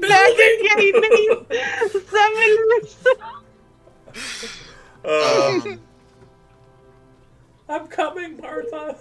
As long as I never have to play a bard again. Okay, What's your favorite character? Don't lie. No. Yeah, so if y'all want to go in there, y'all better fucking go in there. Alright, who's going in first? I wash my hands of the responsibility for your mortal souls. I mean, Sarah wanted to go in there. I'm gonna allow Sarah to go first, unless Sarah wants Tom to go first. No, she does not want Tom to go first. Okay, that's I what want I to go mean. first. All right, that's fair. Sarah steps through and all the flesh is just ripped from her body, and Tomo's like, Okay. You know what? Now we know. Like, I did offer to go. And knowing is half the battle. Who goes in first? I do. Okay. Star goes in first. When you enter in through this portal way, you feel like your body is being stretched beyond its limits forward. It feels like you're being spaghettified. But at the same time, there's this kind of just nature to yourself that you realize that you're not being pulled apart, you're just being pulled very quickly in one direction. And when this feeling ends, you enter into a space. I don't have a map for this, so Theater of the Mind did. But this massive space. Inside of this massive space, you can see that there is a large domed ceiling above you. And painted on this ceiling, much to your surprise, are massive paintings of the origins of House Ordric that you've seen before. They're in your native home. They are very much the same paintings. However, there's one difference. Whereas the paintings in the house show the mother and the father, together with the mother wearing the crown, and the father holding the sword, standing above their son, or sorry, the first daughter, sorry. My brain did a dumb. Instead of showing that, it shows that there are a total of 7 children. The one that stands in the middle is painted as normal. At the feet of that child are 3 babies, all wrapped in swaddling cloths. Next to the primary, on the right, is one child, shorter than the initial child, the one who's being kind of given the heir title, who is holding a sword. Not unlike the sword that someone in your group has, the one with the strange keyholes, kind of markers and the like. On the left of the heir child are twins. And the twins appear to both be holding sickles that they hold towards one another and kind of cross together. These nameless individuals that you see here, besides the one you know to be the true heir of Ordric, your ancestor, these other ones you do not know and have never heard of. So they're the 3 nameless children that you are aware of from the context of everything that you've read in the pamphlets back at the Cenotaph, and also the quests that you're currently going on to find these engines of weather magic. Baby cat, I'm serious, dude. Get out from here. Okay. But these other 3, the twins and the one with the sword, you've never seen before. These other 3 are also nameless to you. And someone made a good point. If you just burn it all, you could just have the insurance cover it, and you would be good. That'd be the way to go. So that's what's above you. What's in front of you is a bit more dynamic. On the left side of this room and on the right side of this room are massive balconies that encircle an empty space below you. Looking down, you see a sky filled with clouds, and way down below it looks like there's ground, but you can't tell for certain because of the large number of clouds that are kind of in front of you. But in between that and you, kind of floating out there in the middle of this space, is what appears to be a massive skyship of an ancient origin. And on the deck of the skyship is a platform which appears to be a place where a child is laying in a ceremonial preparation. Attached to the child are a number of different wires that attach it to the ship. Does it look like the baby? It does indeed look like the baby, but obviously without the dramatic kind of backlighting, bright glowing eyes of like just piercing your soul. It very much just looks like a physical baby. And again, it looks like it's aged very well in that it doesn't look like it's dead, It just doesn't look like it's happy with all the things that are attached to it. Best way to describe it, if you've ever seen The Matrix, where it shows like the working process of how a human gets turned into a battery, and like the baby then kind of like gets attached to the battery. It looks like that. Sans all the like exterior like stuff. It's just on a table in the middle of the deck of the ship. Can I reach that? Yeah, there is a boarding plank. It looks like that's attached to the ship. You can walk over to the sky ship without an issue. Does my cord like persist through the portal, or does it just like I would say snap or disappear? due to the distance, it would not be a problem because the space that she was kind of warped through isn't real space. So that there's a temporal kind of jaunting of the cord, which means that you can't pull it.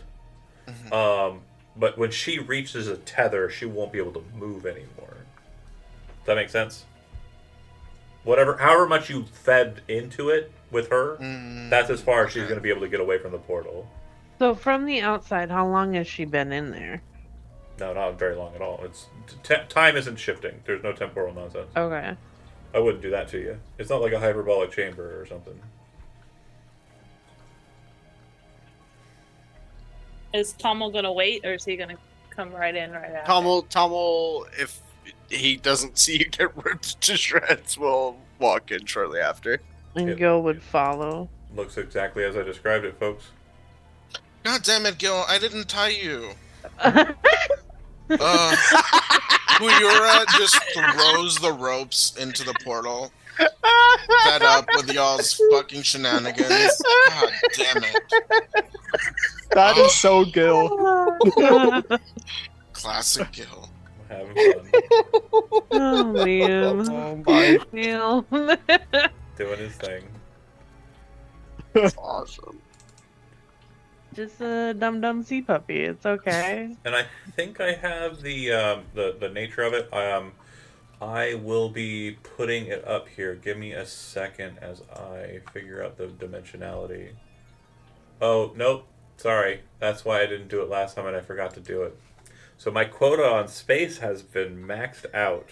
This is the first time this has ever happened in my time on Roll20, which means I've been I've been doing well, but I need to go in this next portion of the week and fix stuff. So I'm going to post it in the general. I will not be able to make this map out for tonight, but here we go. This is what the ship looks like. And so basically that section on the back end where there's like a sail kind of like roof. Do you see that section? Mm-hmm. That's the portion of the deck where the baby is located. It's right underneath there.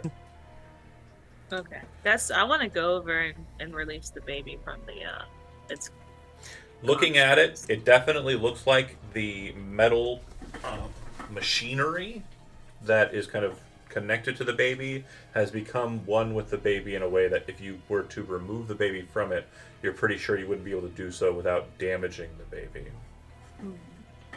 An artificer or maybe a wizard might be able to do better at it, but you know for certain that you are not the one that's going to do it.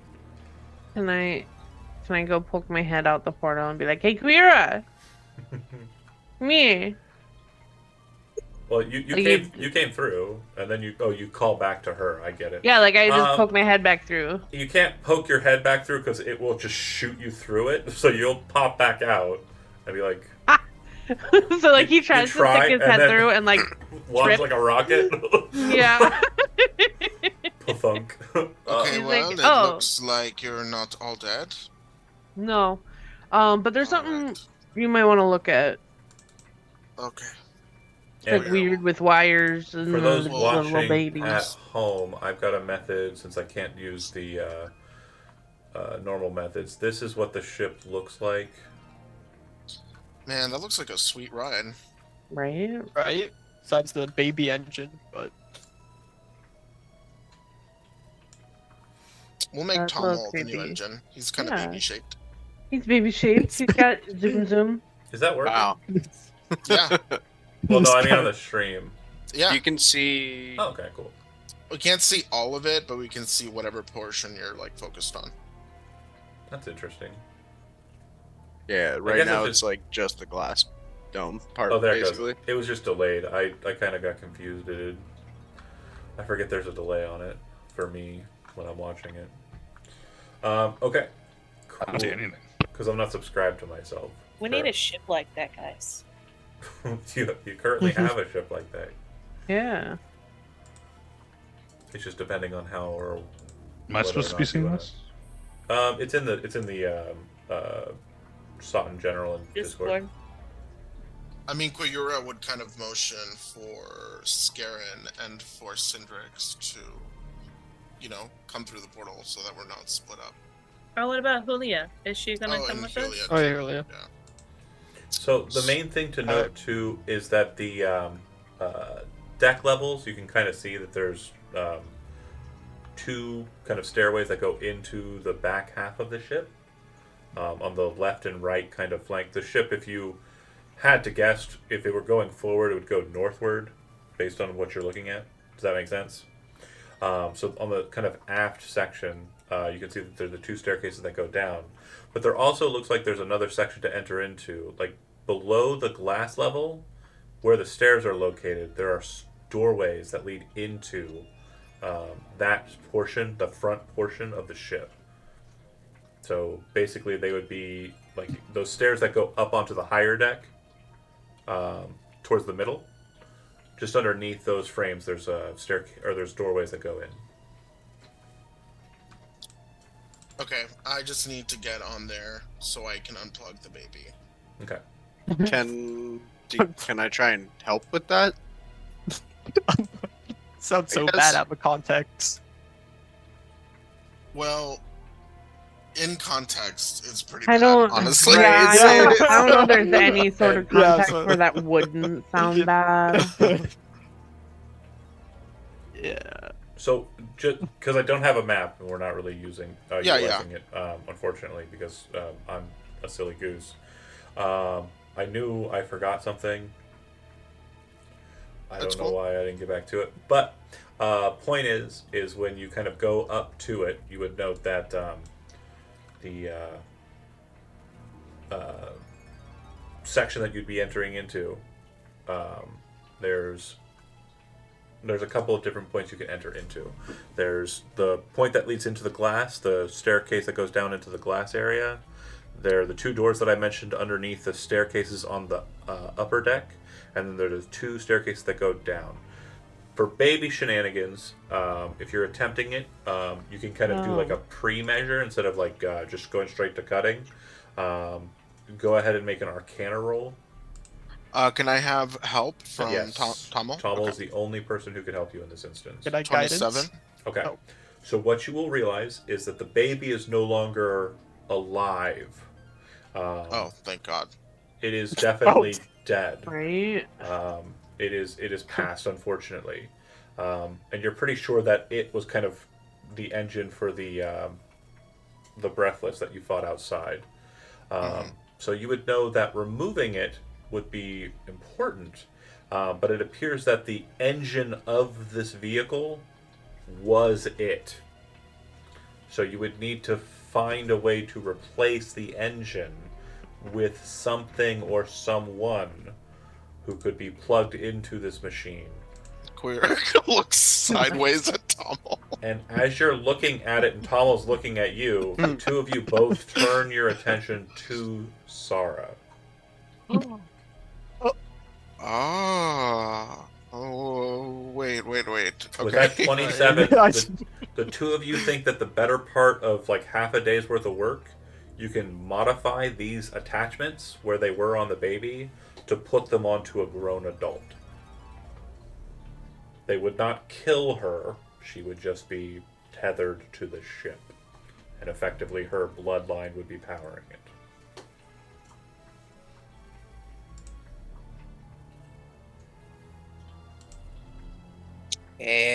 What are we gonna do, boss? So let me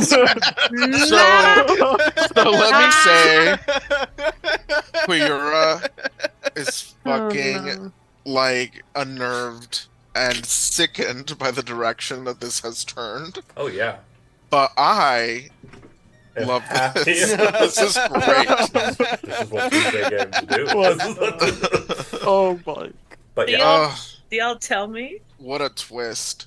Yeah, fuck yeah. I mean, so Quayura would, do it in a Quayura way. Like, Sarah, it looks like this ship, once we remove the child, could be modified to operate with the well, it would be powered by the arcane um the same arcane energies that power your abilities. Yeah, we could like plug it into you. I don't want to stay here. Well, the they ship could- would move, I would you assume. would know you could detach them too. It wouldn't lock her in place. You can basically with that 27, which was massive. The better part of 8 hours, if you work at it and have the proper tools, you can basically put plugs on Sara that would allow you to attach her to the ship. Basically, putting a battery to the ship, Franken Sara. and then unplug her from the ship to allow you to have a Sara that goes away from the ship. Frankenstein. But the ship goes nowhere without Sara, or if you find a suitable battery that can take her place. But as of right now, the only power you have is the Ordric bloodline power, which you know was utilized here based on the ritual books you had from the Cenotaph. Sarah, you would absolutely not stay here. You would be moving with the ship. You would be the source of its movement, its power. That is, of course, until we can develop a suitable battery. So I may have to do some minor surgery on you. we would all stay together. Yeah. Of course. Yeah, we would all travel on the ship together. Okay.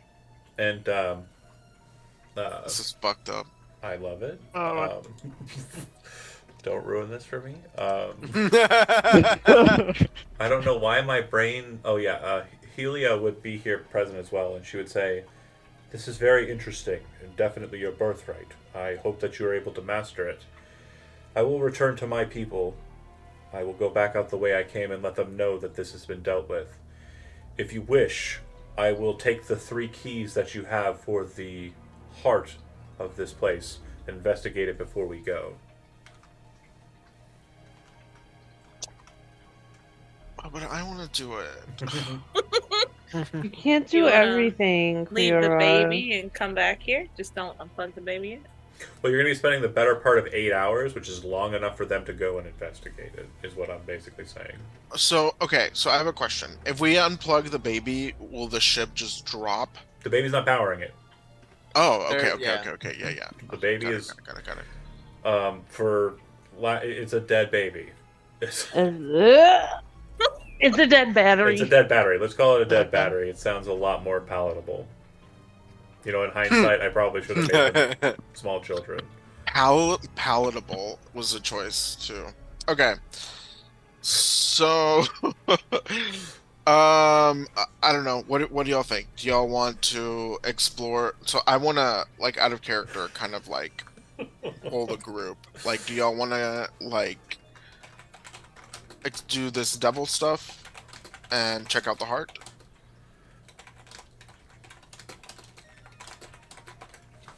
Mean.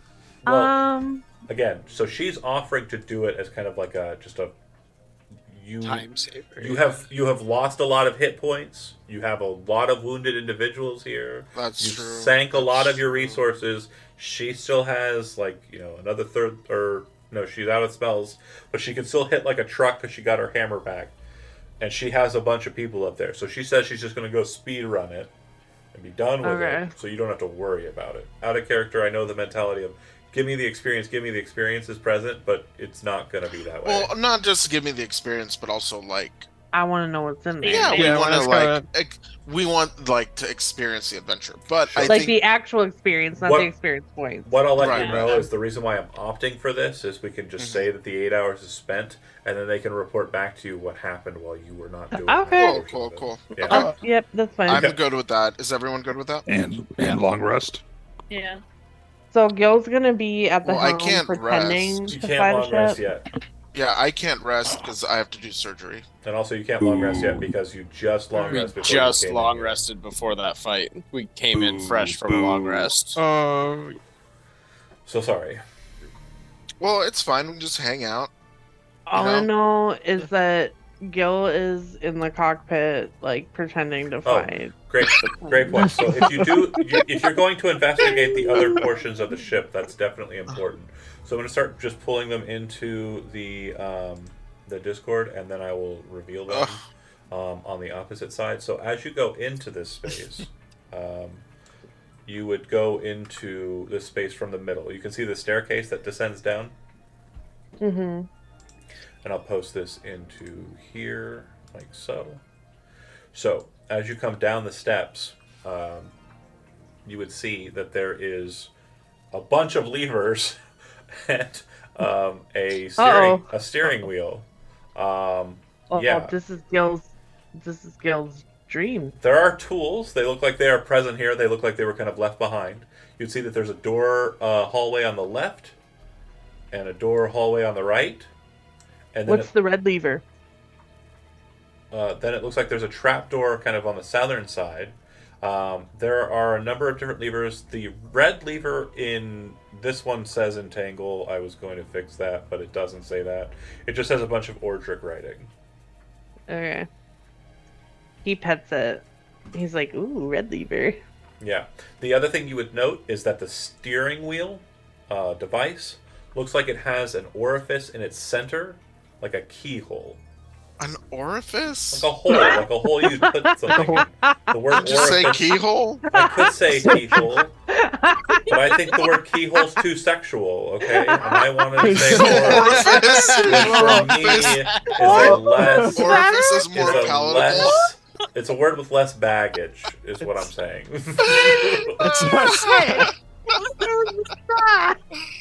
Oh my god. A sphincter, duh. No, it's not a sphincter, because it's not.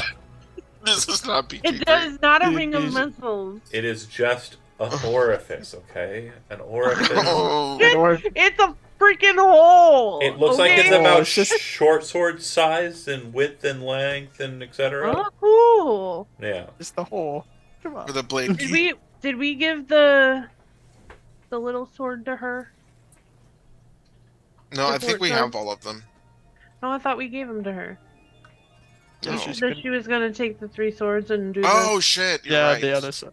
Well, I thought she was gonna take the keys, but that sword. That sword had key markings shit on it. Oh yeah. I think that's different. It just didn't have the glaive hold. Wait a minute. Glaive. Because there were 4 total. We found 3 out in the whatchamacallit, the fort, and then we got 1 from the boss man. The boss baby. Which was different than the others. Right. So we would keep that one and we would introduce it into the orifice. Are you using the one that you got from the boss Breathless? baby? Yeah, okay, cool. So if you put that in, it Insert definitely it into the orifice. It definitely fits perfectly, but as there is currently no battery, it doesn't do anything. Basically, it's like trying to turn over a car that not can't. Yeah. But you feel like this is right. Like it goes in here. It feels so smooth. It's just perfect. Feels like it fills it perfectly. You know what? Like all the way fucking to the edges. the dead babies are not going to get you demonetized, but this will. This will. You want to hear a dead battery joke? No. Oh no. All right, so Gil will keep the sword on him and just like start poking around, look at the tools, keep looking back at that red lever, and then go down the right hallway eventually. Or no, he's gonna try and lift the trapdoor. And both of the hallways will lead out to the deck. Yeah, it goes right out to the deck. Okay. He wants to peek through the trapdoor. Yeah, so this one is unfortunately a bit complicated due to it being currently reversed. So just imagine that when you're looking at it, it's flipped on the horizontal line or the vertical line. So when you descend down, you see on the left there, it's got a ladder. The ladder should be on the right. Yeah. Inside of this space, you can see a glass floor that bevels down, similar to the glass panel above that you saw inside of the wheel space. And in this space, it looks like there is a chair that has a number of different actuators attached to it. And it floats kind of over everything. It has a spyglass seated on one armrest and a mechanical lever kind of joystick-like device on the other side. So it should be, again, flipped on that vertices there. But it's, yeah. And it looks like if this were powered, the wheel that's kind of close to you on the when you come down there would be what you'd use to kind of move the chair to be able to get on the chair without stepping on the glass. Okay. Like, yeah. That's cool. This right here. Cool. Alright. And yeah, it does look like there's stuff present here, and there is some stuff. It's just not as much clutter as is present in this ship yet. I'm assuming that we can kind of use the dimensionality of our imagination to determine that some of the stuff will be stuff you kind of fill this place out with, and other stuff is present. Yeah. Okay.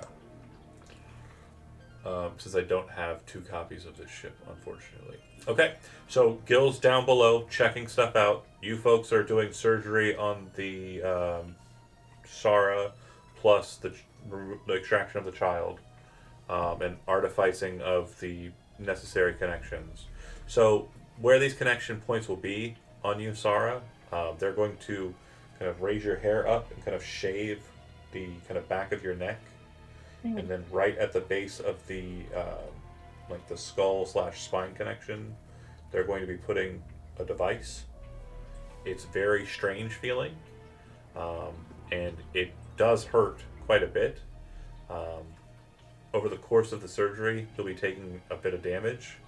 And then you can eat your pie. The other ports, there will be 1 on each wrist, and then there will be kind of 2 in the middle abdomen. And basically what these will end up being on you is just kind of effectively plug holes that are going to be on your body that are strange and weird and feel kind of different, like definitely not something you'd be used to. But yeah, after a fashion, you'll get used to them. The damage that you'll take is going to be 14 points of effectively piercing and slashing damage over the course of the surgery. And then Tommel and Queer are doing that. So let's ask what Cindrix and Scarin are doing in the meantime.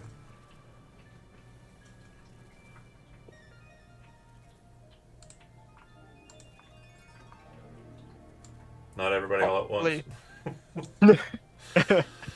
Go ahead. He's probably just meditating and praying right now. You would have seen Gil kind of head off into the main kind of section of the front of the ship, that glass sectioned area. Okay. I guess you follow him just in case he... Okay. And you probably heard, Oh. ooh! Yeah, especially after that, he's like, uh-oh. So you would have explored all the same spaces that Gil has explored. Scarin, are you wanting to go a different route, fly around the ship, go down the steps on the south side of the ship, anything like that? Once he gets over the trauma of dying, he'll search around a little bit, like not He's flying, not doing but anything just for kind a of while. meandering around. Do you want to go honey, you into never the get over the trauma of dying. south side of it and go into the steps down below? Sure. Okay. So again, some of the things that are kind of featured here will be added by you at a later point. Some of them are present. Bear with me here while I try and do this. Okay. So Ooh.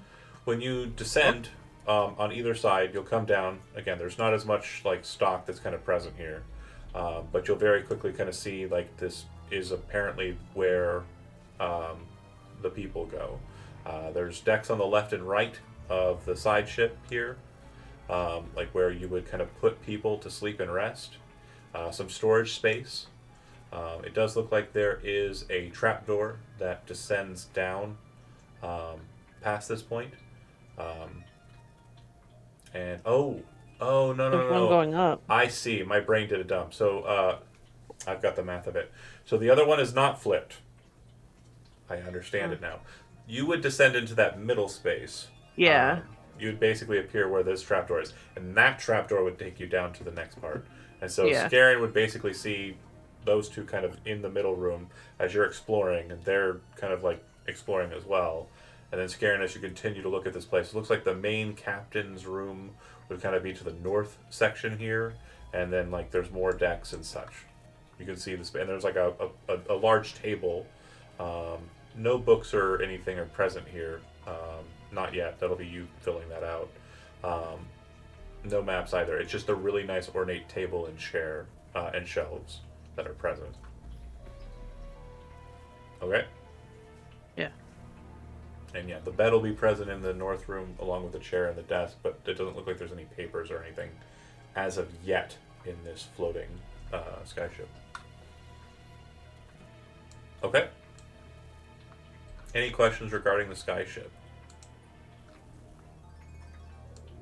Okay. No. So then after the 8-hour span, as it begins to become dark, Scarin, Syndrix, and Gil, go ahead and make perception checks for me, since everyone else is busy.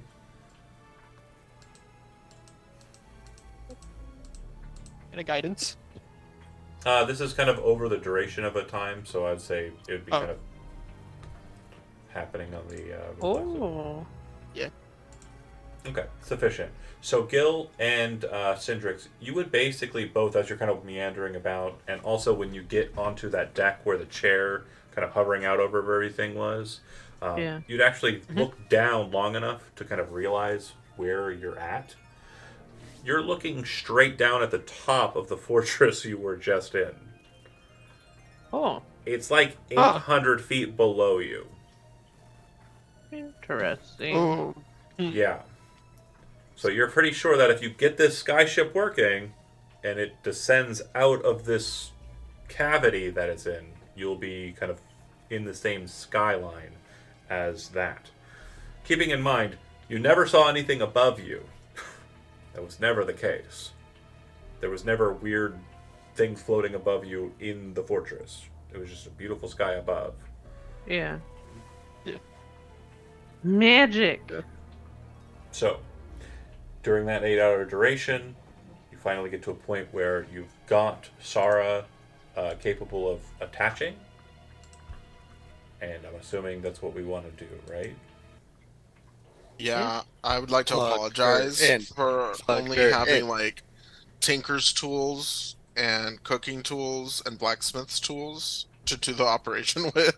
So You can do a lot with a chef's knife. it's just like Oh my, you also have the hammering, cartographer's little. just Give like me an hammering a thing. paring knife into Sara's bones. Okay. Yeah, well, Tom was there to help out, and he's a cook, so, I mean, like, he's obviously making it a little bit more neat. The point is Sara, you stay up on the deck and attach to the craft. Once that happens, once that connection's formed, everyone else on the ship starts to feel this vessel kind of come to life, humming, kind of being kind of present here. Sara, you're able to move about, but you just can't get too far off of the deck, right? Because you're kind of connected to it. Those of you who are inside of the ship realize that a lot of the devices that are present here become more functionally available, more functionally capable of being utilized.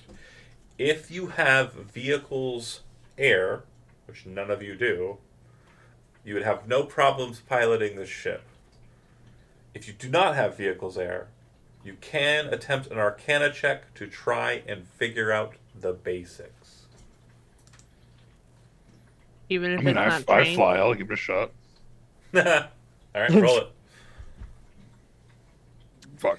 Yeah, it's definitely a lot of levers and like wheels and stuff, but Gil would explain So- the key goes in there, and so you very much realize that that's kind of a start to this process.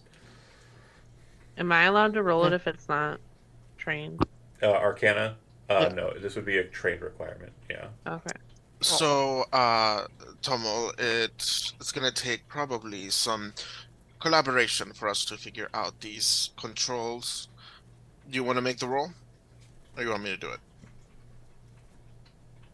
Sarah, as they're talking inside of the bridge section, a very strange thing happens with you above. You can hear them as if they were right next to you, and you know exactly where they are on the ship. Ugh. Oh my god, you are the That's- ship! Yeah, he's actually the ship. It's Battlestar Galactica all over again. Stop checking my references. Oh shit! Sorry. Oh, you're such a nerd. I love it. But yeah, basically the case of it is Sarah, you're very much omni-aware of everything that's happening on the surface of the ship. That's gonna be awkward. It's not going to be bad because as long as she's awake, you're not going to get surprised on your own craft. I mean, true. Can I But try we to can talk to in them? the bathroom. Can I kind of say, can Do you? you hear me? Yeah, I would see if it works both ways. The ship talks to you with Sarah's voice. The voice Whoa! seems to come from like What the? the whole of it entirely and kind of resonates in a kind of sweet way that it's like you're hearing it from above, but it's almost as if she was standing right next to you, talking to you. Like, Gil runs back up onto the deck and she's like, oh my god, you do that! Kuyura is looking around like, wait, I thought you were up in the. Where are you? I think I'm part of the ship. I think I can You I may can be- hear you. Ah. So does that mean that before the ship just cried like a baby? Oh no! God. So No. again, you don't know what the ship was there for, other than it was definitely something that was involved in the generation of this effect that helped moderate the temp or the weather in your region. So this sky ship was a part of that engine. Oh.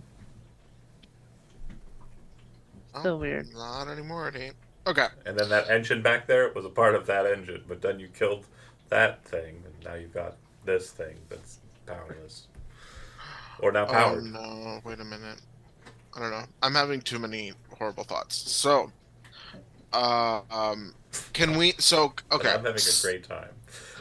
So we are, we're kind of starting to become accustomed to Sarah being just a fucking all-knowing, or having access to this like perception over this machine Yep. and being able to talk to us.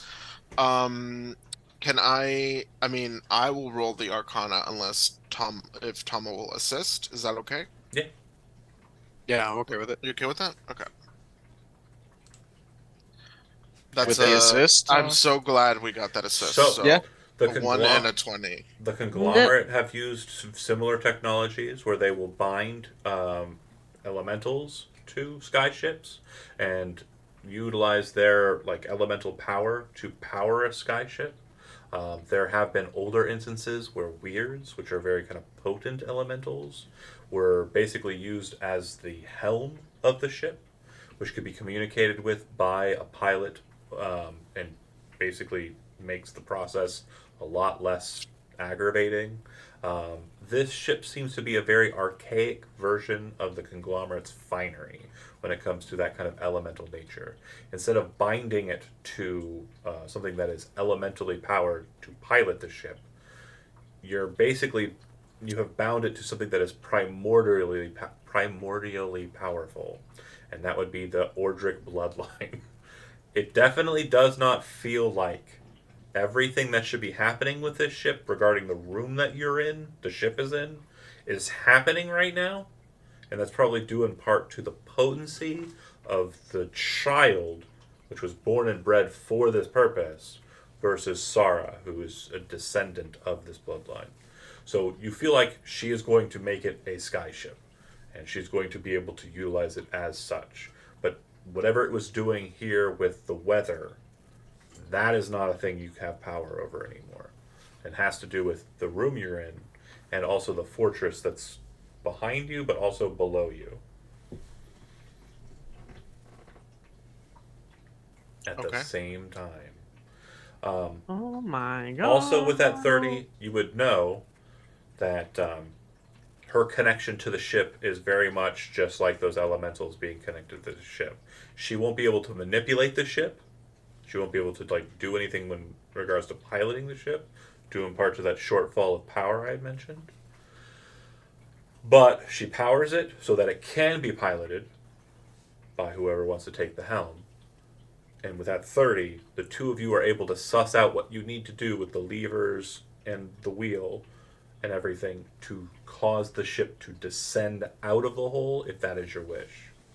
For flavor, can we say that we're using like cooking utensils? Yes, absolutely. Okay. We love that. I love that. So, you descend out of the hole. You lower the ship Ah! slowly, but as you kind of maneuver the ship downwards with raising confidence. If anyone's on the deck of the ship besides Sarah, since she is also the deck of the ship, you would note that the hole above you isn't present.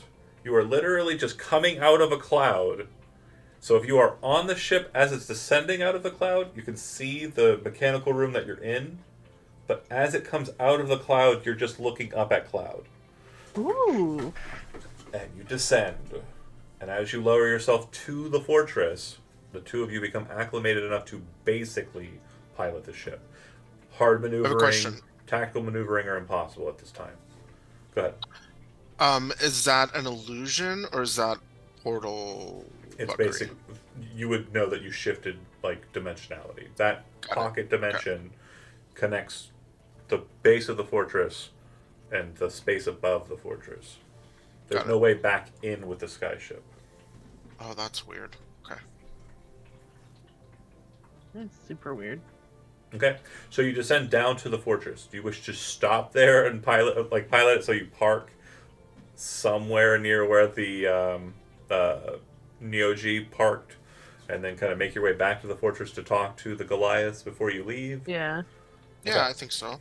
The skyship lands. You make your way back to the fortress. By this time, having spent a whole bunch of time, it is nightfall. It is dark. So I do want to make sure that that was kind of done during like a sunset hour, and then the descent, cautious as it was, probably took the better part of 30 minutes. Because it was some 800 feet. You didn't want to just fall out of the sky. When you get back to the Goliaths, Julia would tell you, when we were down there, while we were down there, something happened above. My warriors have reported that a massive creature ascended up out of the heart of the fortress and flew off. It seemed to be heading south. Man, we're just releasing monstrosities into the wild left and right. Did we She do would- this at the water place? She would describe the creature, again, not being familiar with the creature, but as she finishes describing the creature, Quiura and Tommel being trained in Arcana, and Scarin, I believe you're also trained in Arcana, right? I'm Yeah. going to say you said yes, even though I didn't hear it, because your mic is weird. The thing you would hear her describe sounds very much like a dragon. But she said that the dragon was purple.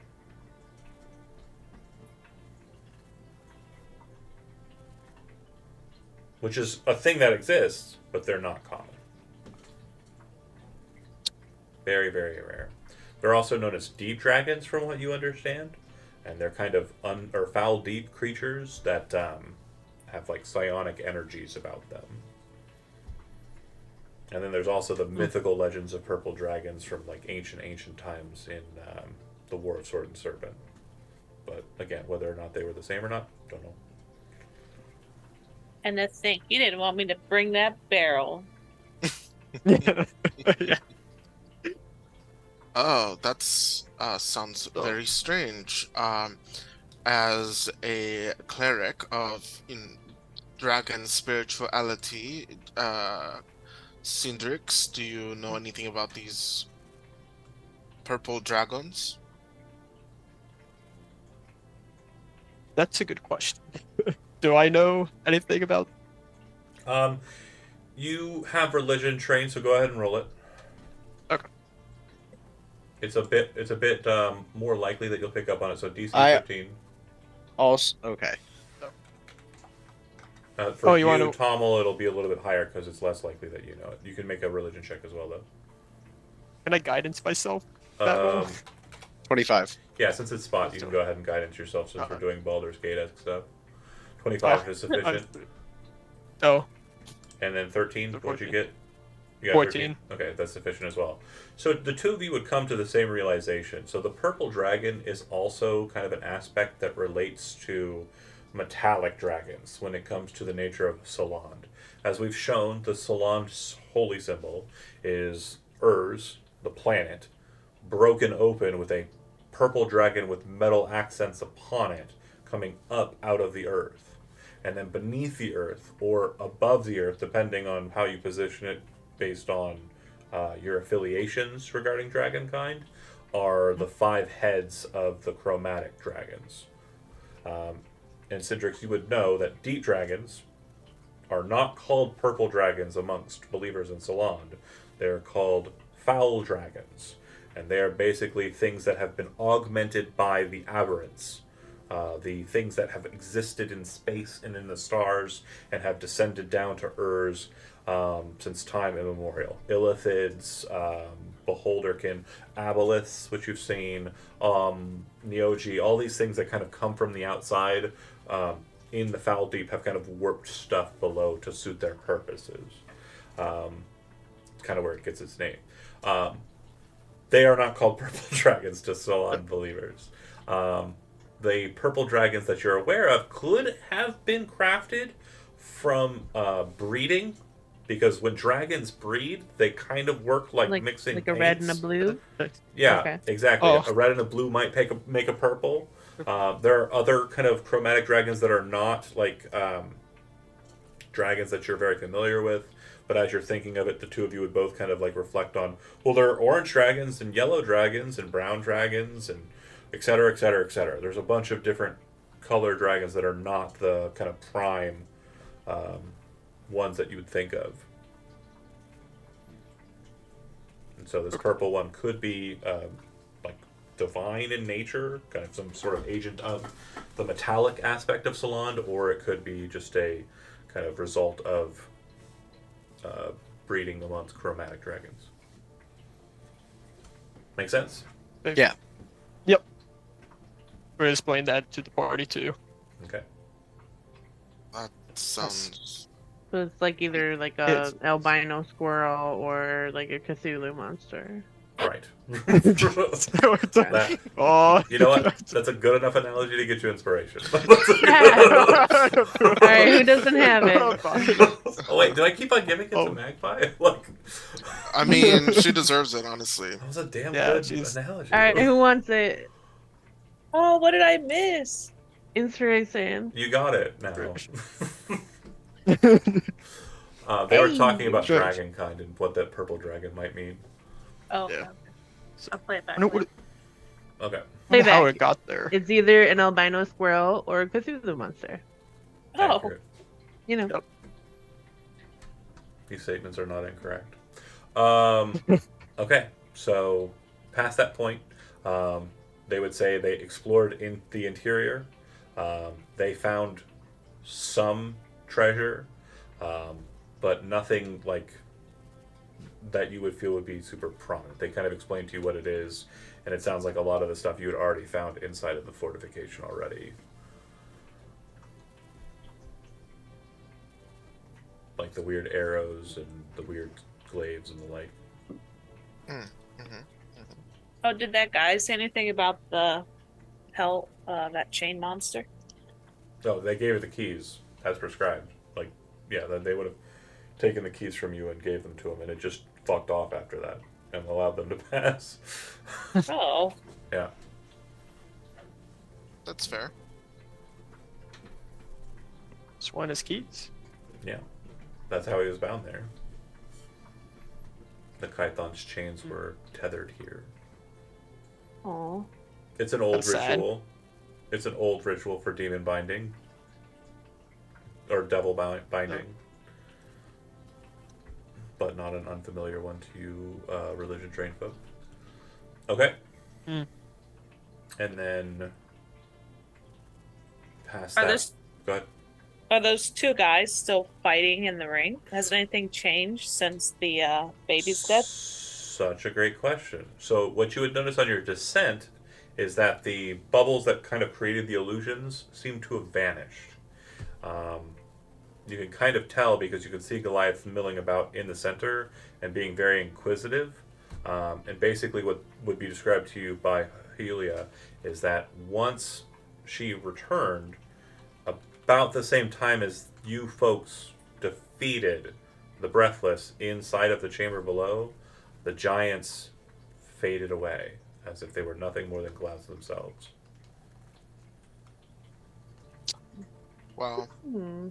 It's kind of sad because that was like the foundation of a whole fucking like mini civilization's religion. Mm-hmm.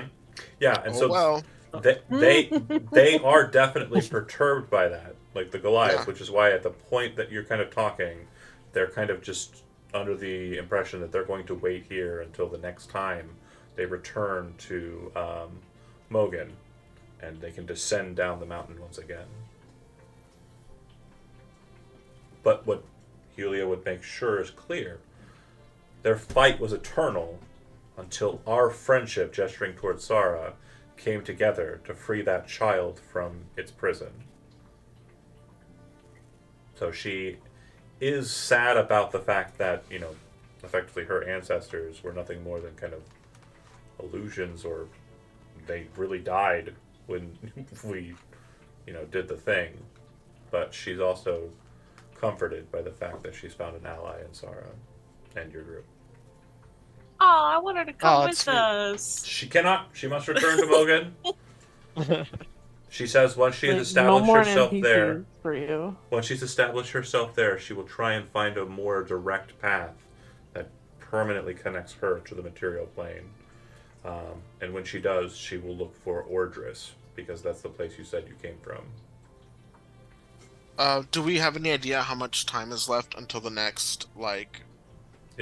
For you, you don't know. It's definitely Okay. a cycle that lasts a set amount of time in the elemental plane of Earth, but in the material plane, you have no reference. This is like the Okay. first time this is probably the first time anybody's really interacted with this site for generations. And unless it's some random adventurer who got, up here somehow and died. Or Whoa, flying up on the air. Yeah. Okay. This is a really cool big skeleton. Oh shit! Oh, that skeleton. Mm-hmm. Yeah, So lots of stuff we got to do here. So if you Oh, leave the God. Goliaths to it, you'll get back into the skyship, and again, basically operating with it. Where would you like to go? we have to go pick up the entourage. Yeah, you got to go pick up. And the when we do, we Yes. have to specifically say, "Get in, losers. We're going shopping." entourage. And then That's a very Mandatory. Gil. we need supplies. But So you're thinking returning back to Ordris? I feel like we should. Wait. We got a treasure map. We can't Yeah, just that's- go straight back. No. But I was thinking, we gotta go there. Can't miss out the treasure. Okay. I know Scarin really wanted to go, and I think Tommel did too. I know. Okay, I didn't know we had a treasure map. So Oh, yeah, I've- it would be we're going treasure hunting. Get in Morphing there. into pirates. Good fucking god. Yeah. Guy pirates. Oh my god! It would be So, nice if we could rest a little bit. have I turned the Tuesday game into an aerial One Piece? No. So, just to confirm, what treasure map are you Skypea? talking about?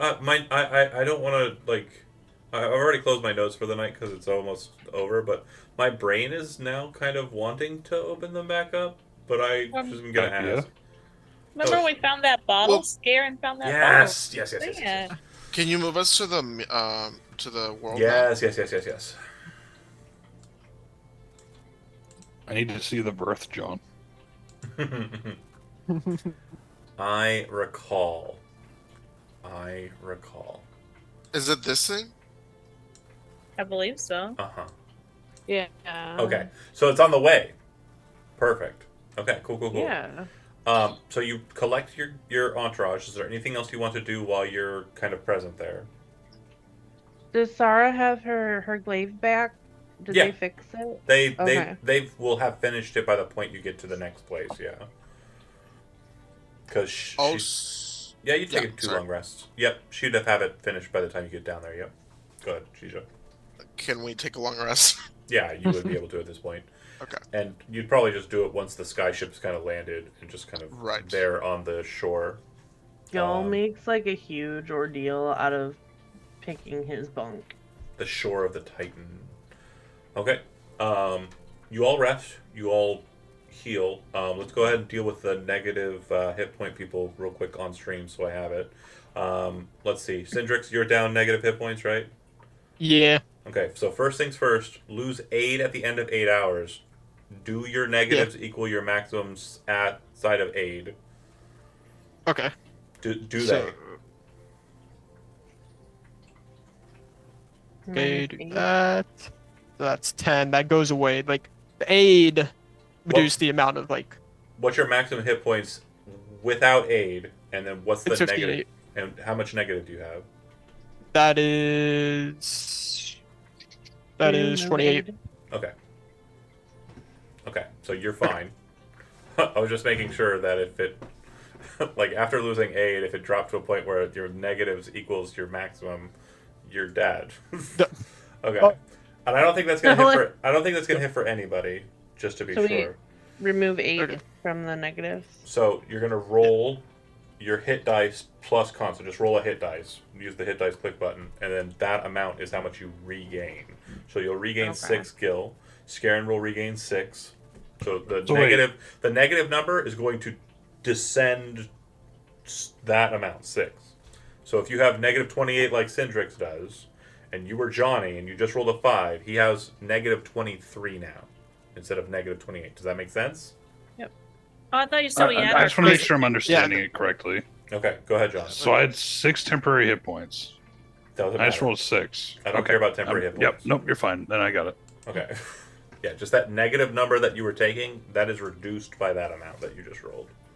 But I thought you said we add our constitution to it, no? Yeah, it is added in the if you hit the hit dice button. See how it says okay. 1d12 plus 3? Everybody has a plus 3 modifier except Gil. Yeah. Jesus fucking Christ. Party is thick. Girthy. It's a thick boy. I'm just a wee willowy boy. It's got the muscles. No. Love this muscle. Just the way Gil likes it. All right. Gil, Thick Roski. And well, you're pretty big for an elf. I mean, like, as far as like con is 12. I mean, yeah. No, don't stereotype it. There's I got 16. swole elves in this world. Swollen. Yeah, I know. Swollen. Everybody He's who just rolled got except the for swimmer Gil. bod. And then Kira, you didn't get hit with the negative energy ray, right?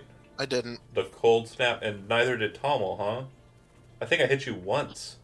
You hit me once, so it only took off from the aid. Yeah, and then everybody started going after you. Did I hit you with a negative energy though? Oh, I don't think so. No. Yeah. Yeah, no, I was good. I didn't have the minus, so yeah. I almost did, but then someone stole that shot from me. yeah. I'll take a good day for you. More than So, what I'll say is this session will end with you ascending into the sky, but not terribly high, because you are not sure of yourself and whether or not this thing will crash. You're being very cautious, and over the course of the day, you'll be flying from your location to the new location. I need someone to roll 3d20. Yes. You can split it amongst a lot of you, or you can have one person do it. Do you want me to do all of it or just one? Just do it. All right. Here we go. Okay. So before you get to that point at the start of next session, that 19 will result in a random encounter. So Oh. we'll pick it up from there when we get there. And thanks for watching those that did, and we will see you next Tuesday.